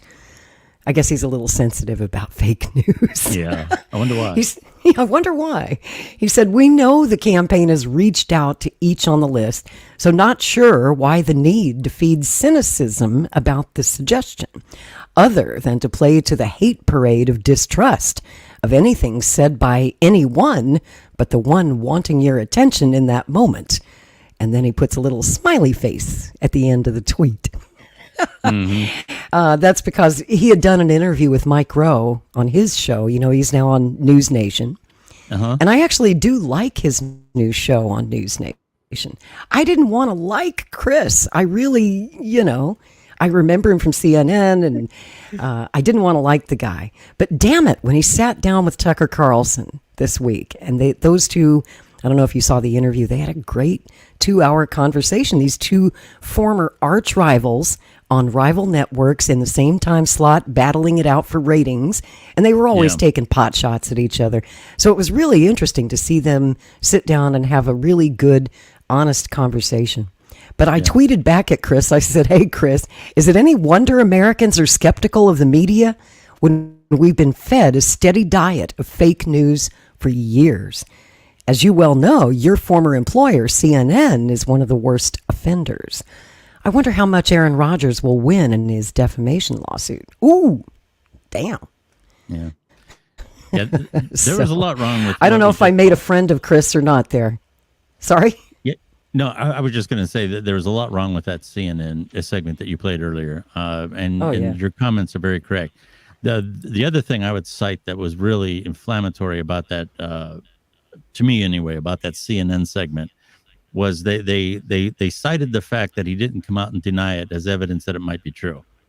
That's and interestingly, you bring up LBJ because that was an LBJ trick. LBJ would come up with when he found out somebody wasn't going to vote his way, he would come up with outrageous stories against them. And a lot of, there's a legend in Washington that one of his advisors said, but sir, he didn't do that. And LBJ said, I know he didn't, but I just want to hear the some bitch deny it. And that's right. That's right. That's the strategy. Yep. They come up with all these outrageous claims, and then, well, the person doesn't run out and deny it. And then they say, well, there you go. He must have did it. So that's, and of course, if he comes out and denies it, then he's calling, a horrible thing to himself. So it's a very unfair thing to do. It was interesting that Aaron Rodgers, he put out a tweet addressing the CNN story.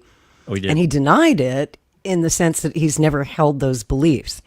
What I found interesting about that tweet, though, was that he didn't say, I'm going to sue you, because that's what I would have said. If they were lying about me, about a thing like Sandy Hook, I mean, we all saw the trial that dragged on for years with Alex Jones, and he's now got to pay like a $2 billion judgment and legal fees. And, Aaron Rodgers obviously wouldn't want to face that. Yeah, but it's a little, I would have said, I'm going to sue you. Yeah, it's a little different only because neither party can prove it either way. You don't have tape. It was 11 years ago. it's hearsay. But with Alex Jones, I mean, he was, he said it numerous times on the air. Those families were harassed because of him, which, can you imagine the emotional toll that would have taken on you to have lost a child in that way and then be harassed as a liar and a fake on top of it? So, I mean, that was a completely different situation. So I don't know what kind of a suit he would have. I'm not a libel attorney, but that's a case that's a little harder to prove one way or the other. It is. And I must say that my respect for Aaron Rodgers really went up this week, actually, in light of the reporting, if indeed he was running interference for Kennedy. If he wasn't Kennedy's pick and they both knew it, he was willing to take the fire. Yeah. And Aaron Rodgers' reputation took a terrible hit because of this story. If he was willing to make that sacrifice to help Bobby, I guess it helped. I don't know if it helped or not. Well, that's the one part of what they said that I would say might be true. I mean, this is part of a firestorm that a lot of times can, help your candidate, because he or she gets talked about a lot more than what they would have otherwise. And, RFK Jr. was part of the political landscape, both on legacy media and on digital media this past week, more than he's been since he started the election. And it's because of this vice presidential nonsense. And I said earlier to Rick, I don't know if you heard me or not, I don't know. This might have been something that he didn't bring on upon himself. This might not have been something he wanted to jump in the ring for. And he took a lot of stuff that he might not have even wanted to. So that, from that part of it, I'm speculating. I don't know, but I totally agree with that. Well, Aaron's the sacrificial lamb, it seems. Sorry, Rick, go ahead. If any of these guys do end up on a ticket, that's nothing compared to what they're going to get. Yeah. Yeah.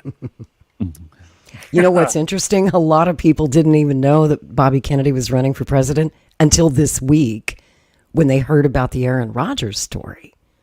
Seriously. So that's how much press he got out of the deal.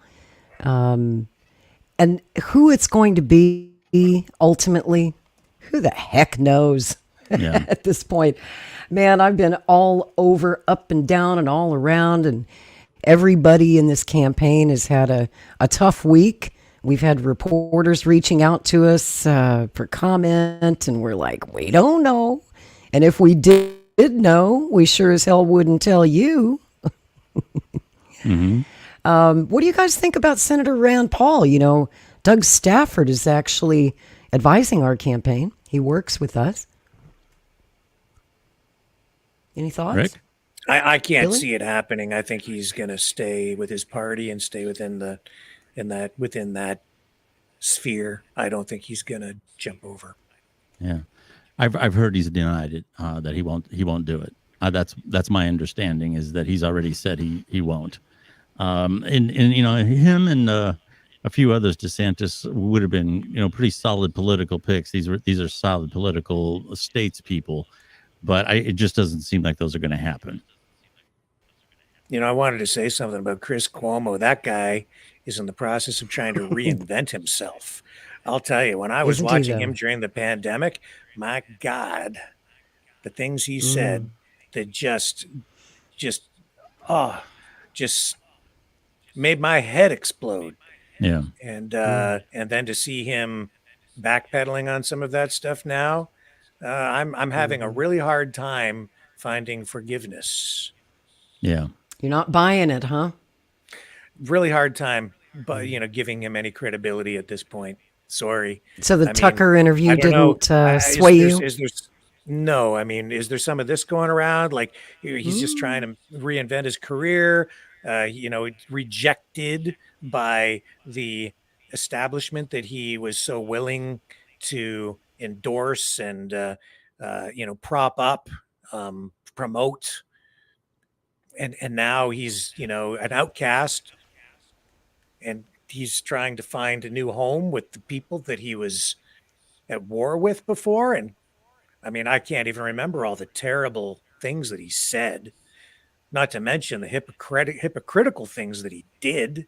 And when he was supposed to be in quarantine and he was caught out in public, and then he was having an argument with a lady. Yes. Yeah. And now he's, well, Tucker, I agree. We just went a little too far. Do you think? You think? Do you think? And he doesn't strike me as being unintelligent, but the first thing that pops into my head when I see those biceps is meathead.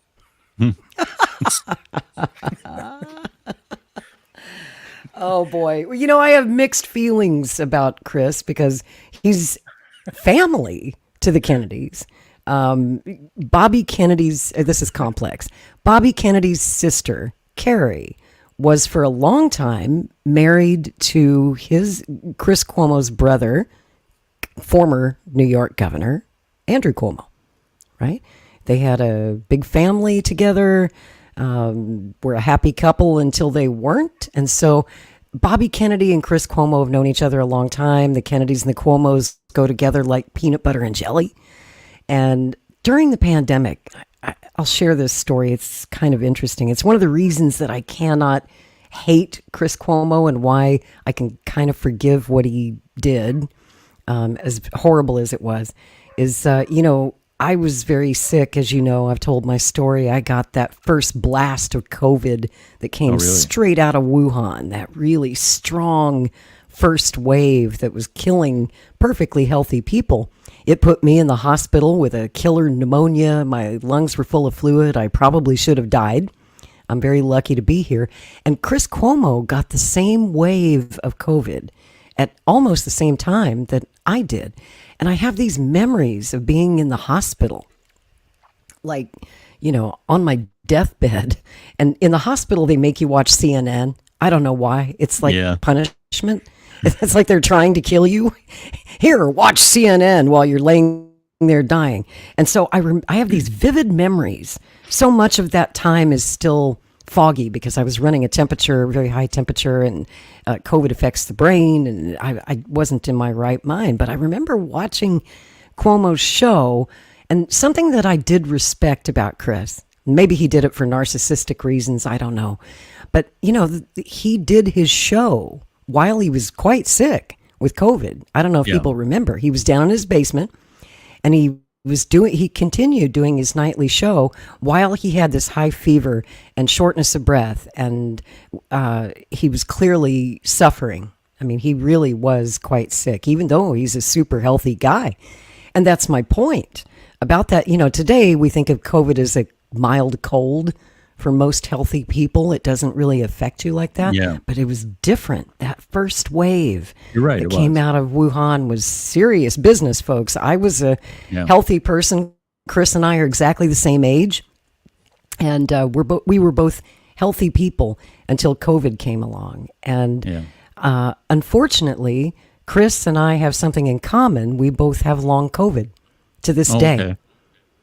And it's still affects my life. I'm partially disabled because of it. I'm not the person I used to be, and there's no help. There is no cure. There's no treatment that's been shown to work. And something I respect about Chris is he has become a real advocate for long COVID sufferers. He actually has a Substack for people out there. If you have long COVID, I would suggest taking a look. He always talks about it on his show. He does not let this subject go away because people are over the pandemic. They want to forget about it. They don't feel that COVID's a risk anymore. No one wears a mask. No one social distances. You only have to quarantine. I don't even think you have to quarantine anymore. It was down to 3 days, but I think now they're just telling you to go about your life if you have COVID and don't worry about it. But that, for those of us who have long COVID, and by the way, I'm unvaccinated. People always say you get it from the vax. Nope. You can get it from the virus itself. And I was diagnosed in May of 2020 before the vaccines were even available. They didn't become available until January of 2021. So I never took the vax. And Chris did, of course. I think he's had all of his boosters.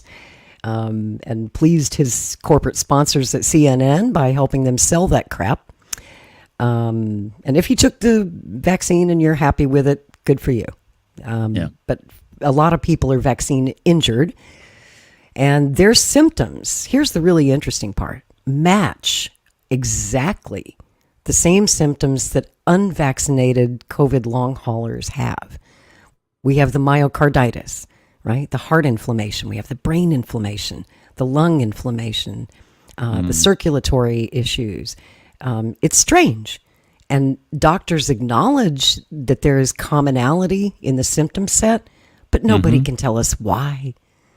Nobody seems to know why. Nobody has any answers. It's a novel virus, a new vaccine. Nobody knows what the heck it'll actually do to you. But I can tell you, and Chris Cuomo can tell you, it can fuck you up. Yeah. It can really fuck you up. So on that, I can't be all that mad at Chris Cuomo. There are a lot of reasons why. I think in his heart, he's a good man. And nobody was more surprised than me. Stop it. Stop.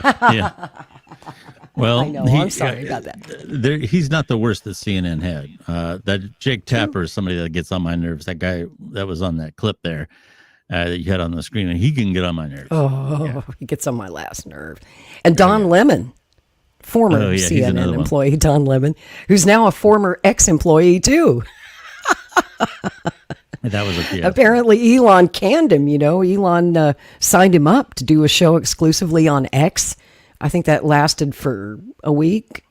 And then he interviewed Elon Musk. Did you guys see that? I saw parts of it, yeah. I didn't see that. No, I knew about it. It was a bad interview all the way around. And if you can find that clip, Rick, it's great. Yeah. See if you can find that. And then when it went south, he went running back to CNN to say how terrible Elon Musk was. The people that fired him originally for doing that kind of stuff. And there was something like, his contract, he was asking for a Tesla super truck and all these like these ridiculous contract demands. And they did this one interview that went really bad. And I hope Rick can find the clip. But I could tell 10 seconds into that interview, I was like, Elon's going to fire your ass. He's not. He's going to fire your ass. And sure enough, he got fired. Yeah. Like Joe Biden said, well, son of a bitch, he got fired. I don't know what happened to CNN because there was a time when they were the good guys. You had Fox that was right. You had MSNBC that were out the window on the left. And CNN was kind of like the boring people, but they basically told you how things were going, And that all changed in 2016. I mean, they just went nuts. Yeah. They decided we got to pick a side. And, a lot of that, I'll say this, is the blame of the viewer. And I get a lot of flack for saying this. But we as the viewing audience have caused a lot of this. I'll let you go to your clip. This is good. Take a look at this. Do you believe that X and you have some responsibility to moderate hate speech on the platform? That you wouldn't have to answer these questions from reporters about the Great Replacement Theory as it relates to Democrats? I don't have to answer these questions. The Great Replacement Theory as it relates to Jewish people. Do you think that? I don't have to answer questions from reporters. Don, the only reason I'm doing this interview is because you're on the X platform and you asked for it. Otherwise, I would not do this interview. So you don't think? Do you think that you wouldn't get in trouble or you wouldn't be criticized for these things? I'm criticized constantly. I could care less. Illuminating in so many ways. All right, I have two things I want to ask you about that, Don. First, the Great Replacement Theory. Right. As you bring it up, he has tweeted a tweet he shared. Increasing illegals boost Dem voting power, causing them to recruit more. If Dems win President, House, and Senate, they'll grant citizenship to all illegals, and America will become a permanent one-party deep socialist state. Right? He has gone there directly. How much does he stand by these ideas? Well, he didn't quite seem to understand that he did. Originally, he did that with Jewish people, sort of a Great Replacement Theory thing that he did with Jewish people, and he got in trouble when he had to go to Auschwitz and answer questions and apologize and go with Ben Shapiro. But he doesn't understand that sort of rhetoric that he talks about, the Great Replacement Theory and a migrant invasion. That's what radicalized shooters use in their manifestos, those exact words. The people who go and shoot up people, whether they be Latino people who live in Texas or Black people who are in a supermarket in Buffalo, or Jewish people who are worshiping, those people use the same rhetoric. That they are tropes, that they're either racist for Latinos or Black people or for Jewish people. And I wanted to know if he felt any responsibility as someone who has one of the largest social media and information platforms in the world. 250 million people. A 250 million people. I think it's 455 or 500 million users a week. And it doesn't seem that he feels that he has any responsibility with that, because he seemed really averse to facts, that facts did not matter to him. It didn't matter that he retweeted things that were offensive to people. And this the whole idea of what I was asking him about, was it offensive, and did he feel that his platform should have better moderation? Oops. I love it. Now he's back on CNN. Like, can I have my old job back? Yeah. Yeah. Love it. Juicy. It's so juicy. Is it just me, or is Don Lemon the most annoying man on earth? He's annoying. I mean, you could tell he was just getting under Elon's skin there. Yeah, Elon said, I agreed to do your interview because you're on X, and I agreed to do the interview. Okay, Elon, I'm on X. I have a premium account. Why don't you come do an interview for me? There you go. You'd be nicer to him than Don was. I don't know. Hello to all of our viewers watching on live on X, by the way. Yes. Man, you could see the Jewish space lasers coming right out of Elon's eyes and penetrating Don Lemon. Oh my goodness! You see the anger. Yeah. Oh He was yeah. not happy. I bet he walked right out of that interview and went to Linda and said, "Fire that son of a bitch." Yeah. Right now. and then the Don Lemon supporters were crying that, well, Elon says all this stuff about free speech, but he canceled Don Lemon. He didn't cancel Don Lemon. Don Lemon can still post on X. Don Lemon can still do all those things. He just doesn't have a special relationship as a production company would, like one of us would have with a radio station or something like that. That don't mean we've been censored. So that means no $5 million Cybertruck for you, huh? No, I guess not. Damn. Well, I hadn't seen that interview. That was the first clip I'd seen of that. I'd heard about it, but now I want to watch the whole thing. That was very entertaining. Don't you? Yeah. Oh, you should. It's delicious. But couldn't you tell, Rick, in the first 10 seconds, you're fired. You are so fired. He hates you. Oh, my. Oh. Yeah. I needed a laugh after this week. Since I can't have a drink, I needed a laugh. Good Lord. Well, I'll pose a question to you two. So, yeah. Okay, I'll preface this just real quick. I'll give you a little background here on where I'm going with this. I've said before, and I've gotten criticized for it, that the audience has a lot to do with the blame that's going on with how media has become the way that it is. You can trace this. We've talked about JFK and his presidency and how different that was. Prior to that, during the 1950s in particular, real journalism was supposedly on print and on the radio. And the government had mandated that as part of their FCC broadcast requirements, that major networks were supposed to do news as a public service. This was something that they did very begrudgingly, because news did not make money. They wanted to get I Love Lucy or whatever, the Milton Berle show, on the air as quickly as possible because that sold Coca-Cola or whatever. And they did it very begrudgingly. They did not like having to do the news. In 1963, on November 22nd, America was glued to their TVs for 3 days, 24 hours a day. And somewhere, somebody said, you know what? People are glued to this TV watching real events. And we don't have to pay actors. We don't have to pay writers. We just point the camera that way. And during the 1960s, I think there was a certain decorum that broadcasters had, even with all that went on with the civil rights movement, the riots, Vietnam. There was a certain decorum.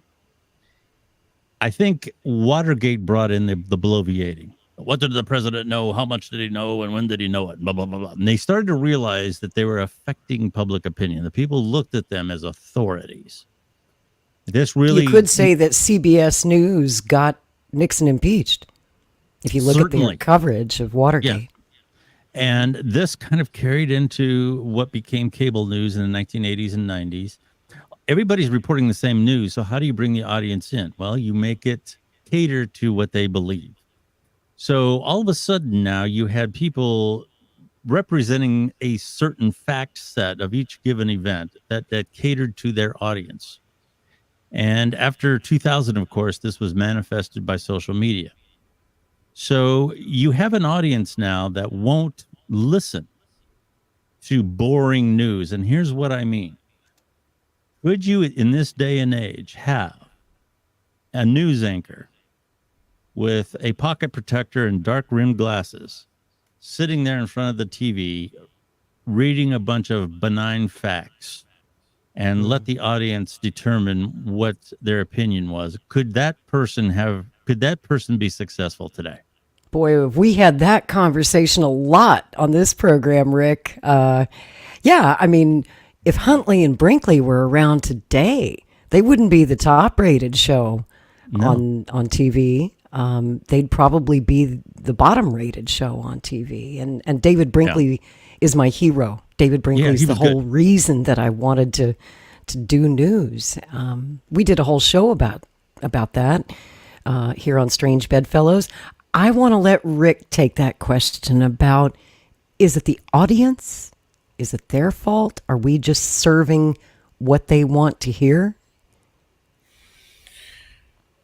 I wrestle with that every single day, and I resist the descent into entertainment, which has further descended into some sort of weird psyop almost, where you are manipulating people and buying into and perpetuating tropes or narratives simply to get clicks when I know that it's actually damaging people and their mental health. Yes. It's destructive. It's we are in the darkest of times. We can't afford to do this. It's immoral. I'm trying to not engage in it at all. As a result, I'm losing viewers. I get attacked by telling actual truth and refusing to participate in fantasy. I don't have a solution to this. This is very, very dangerous, because what we're seeing is the creation of absolute alternative universes, alternative realities, yes, in cyberspace that people think it's like real, and they're living in the Matrix. When they think they're awake, in reality, their minds are just trapped in a digital world that only semi-exists, where they move in and out of it into the real world and back. I'm haunted by this every single day, and I am trying to protect my viewers from it, pull them back out of these rabbit holes, and I don't know honestly what to do. I'm in a state of despair over it. And maybe you guys can help me, because I'm a little bit lost on this. Yeah. Well, I'll try to respond to that. It troubles me, the grift that's going on in the independent media, because everyone's given up on mainstream media. That much is clear, and for good reason. Like we were just talking about Chris Cuomo and Don Lemon and all the fake news. Nobody trusts them anymore, and that's fine. But when they go to the independent media, they automatically trust someone just because they're independent, right? Even though they're consuming clickbait and fake news. For example, since we were talking about RFK Jr., Kim Iverson's show yesterday had a total clickbait title. Will Arnold Schwarzenegger be Kennedy's VP? And they had Del Bigtree on, right, who's the communications director for the Kennedy 24 campaign. And nowhere in that entire interview was Arnold's name even mentioned. But they put him in the headline, and in the photograph to get you to click on it. Okay. Yeah. I'm not blaming Dell for that. I blame Kim Iverson's staff for that. But the problem with that is the audience loves that shit. And they support that with their donations. If you're feeding their fantasies, if you're telling them what they want to hear, they open their wallet and they're like, take my money. Here's a super chat. Here's a super chat. I'll send you $200. I'll send you, $50 a month. Meanwhile, over here at Maverick News, Rick and I make a real effort to give you carefully vetted news before we go on the air. We don't feed fantasies. We debunk bullshit. That's what this whole show tonight is about, is debunking fake news. And shame on these broadcasters who try to pose as journalists, even though they haven't got a shred of training. A lot of them are stand-up comedians or, did something else before they found the niche that would make them money. And it's all about money, in my opinion. Rick and I have talked about this at length on the air and off the air. What can we do? What's the responsible thing to do? And, so that we can sleep at night, at least get a couple hours of sleep, so that we can look ourselves in the mirror, so that when we lay on our deathbeds and say, what did we do for this world? What did we contribute? Mm-hmm. I don't want to have it on my conscience when I die that I lied to people. And it's why I left the corporate media in the first place, guys. And I think that's true for Rick as well. We could not, in good conscience, tell a lie. We are both old school journalists. We've been at this for more than 35 years in my case. Rick was at CTV for at least 25 years. Wow. And so we come from an era that was very different before the internet, when we had mainly, most people got their news from newspapers, radio, and television. And we were trained to be objective. We were trained to be thorough and fair and truthful. And I mentioned David Brinkley earlier. David Brinkley once said, and it's the best advice that I could give any journalist out there. You as a journalist have one job. Tell us what happened today. Just tell people what happened today. That's why they tune in. They want the news. And you may not have all the answers. You're not expected to. Tell them what happened today as best you can ascertain, given the verifiable facts. And those can change as a story evolves, as more information becomes available. But responsible journalism is the answer. It's the only answer that I know. It's the only thing I know how to do. It's what I did all my life. And I'm not here to grift. I think I've got 2 donors who send me $5 a month. So I don't care about the money. I'm not doing this for money. I'm doing this for the love of the craft of journalism. And I know that that's why Rick gives 3 hours of his night every night on the air, 7 days a week, holidays too, time away from his family. And not to mention the hours and hours of research and production that goes into Maverick News before he even opens the mic and goes live. It's a lot of work, folks. Yep. And I guess this would be a good time to say, please donate. Put that donation link down there, Mr. Rick, and remind people that if you cherish and value real journalism, honest journalism, done by honest journalists, people like us who are kind of old and long in the tooth, that used to matter. Think back when we were kids, when we were growing up in the 70s and 80s, the anchor on the evening news was always an older guy. Yeah. Walter Cronkite, David Brinkley, Chet Huntley, the greats, Frank Reynolds. I could go on. They always picked the senior newsman to sit at the desk, and there was a reason for that. They weren't trying to appeal to the kids, They weren't trying to go viral with something. That was not how it was done. It was about authoritative news delivery. You knew that you could trust Walter Cronkite, Uncle Walter. And even they got the story wrong sometimes. That's part of journalism. But when you do screw up, you need to immediately issue a correction. Yeah. As soon as you know you're wrong. But so many of these fake news stories, like what we just saw from CNN this week with Aaron Rodgers, once they let it get legs, they wanted it to go viral. Even if it's total bullshit, look how many people watched it, though. Absolutely. Right? That's probably the best ratings that CNN has had in a long time. Sure. Anyway, that's my rant. Yeah. And put your link up there, Lori, for people who want to support your show specifically and your channel.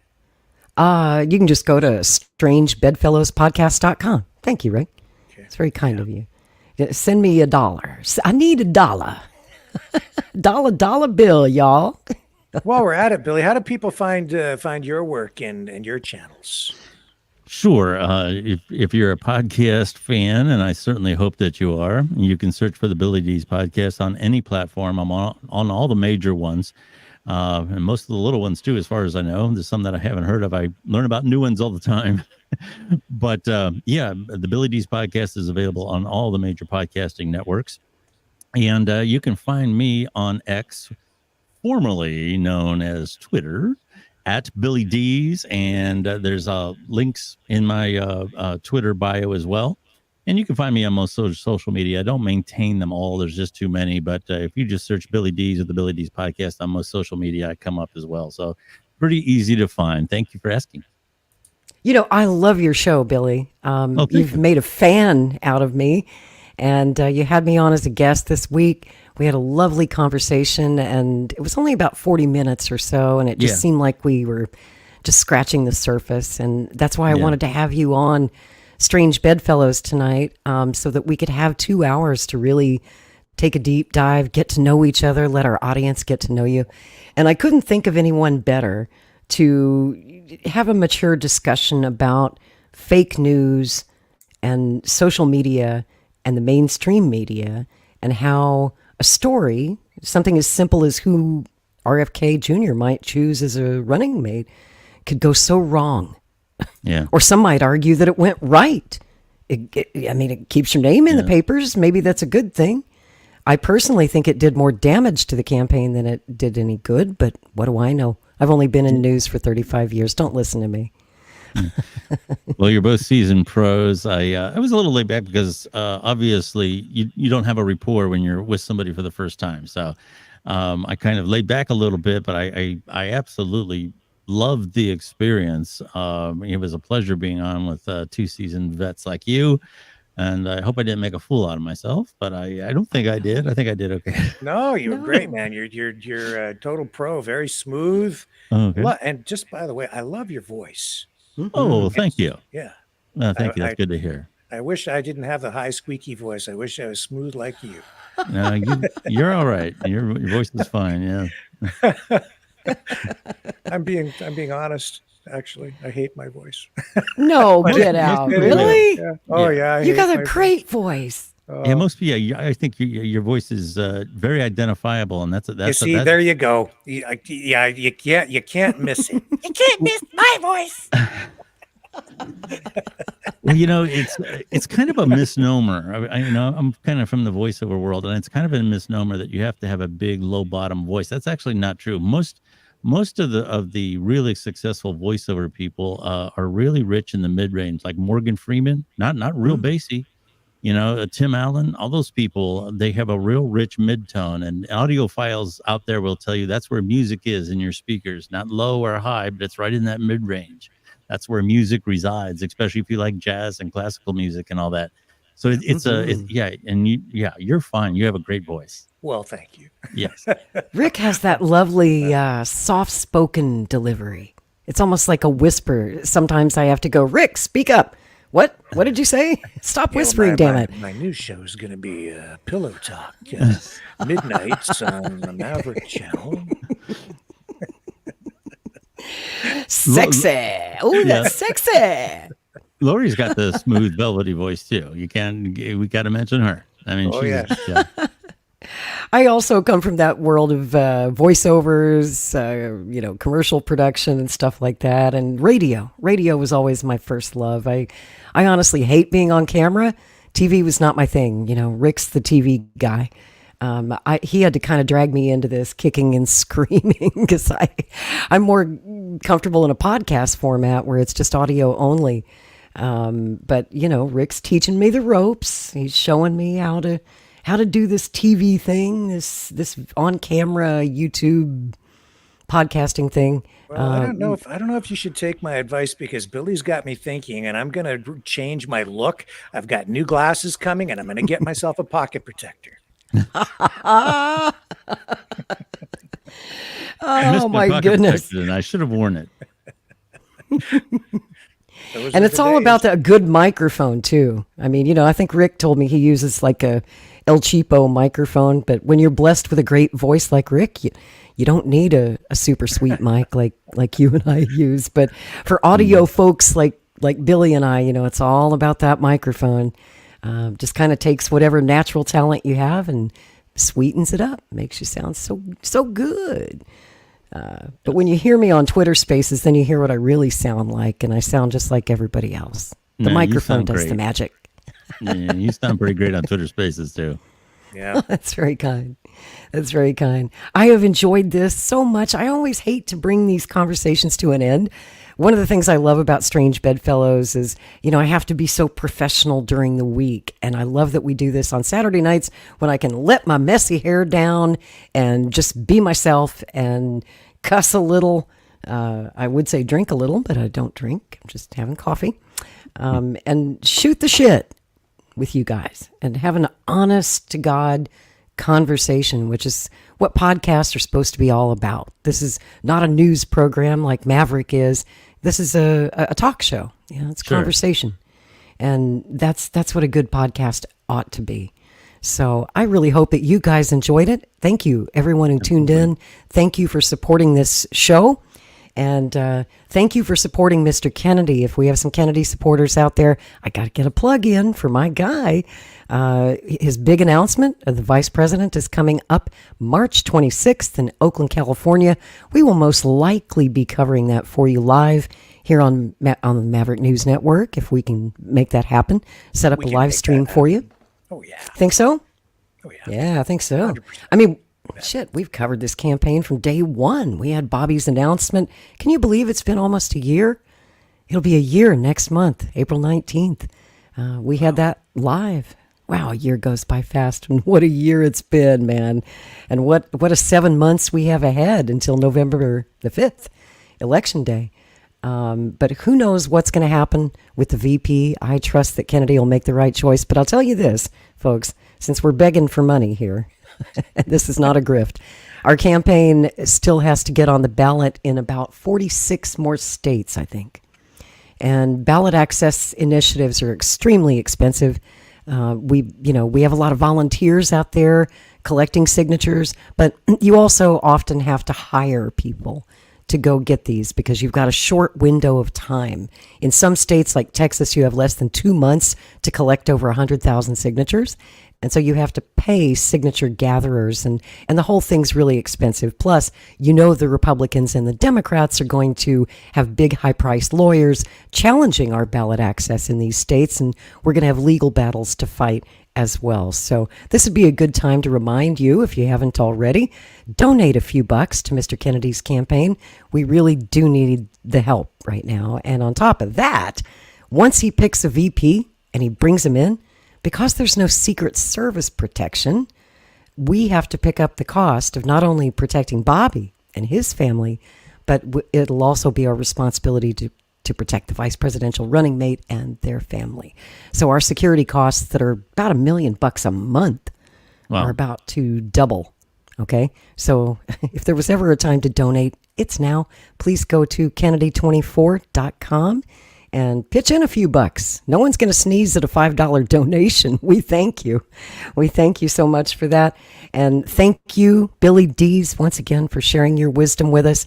Thank you, Rick Walker, for being my friend this evening and for all you do. And thank you, everyone, for watching Strange Bedfellows. Until next Saturday night at 9 o'clock. Peace. Good night, everybody.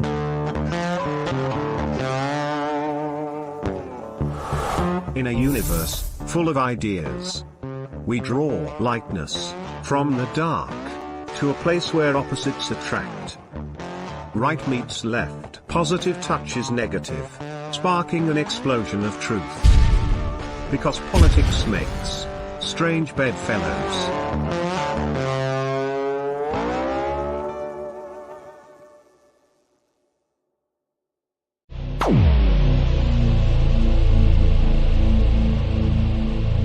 This has been a Maverick Multimedia production.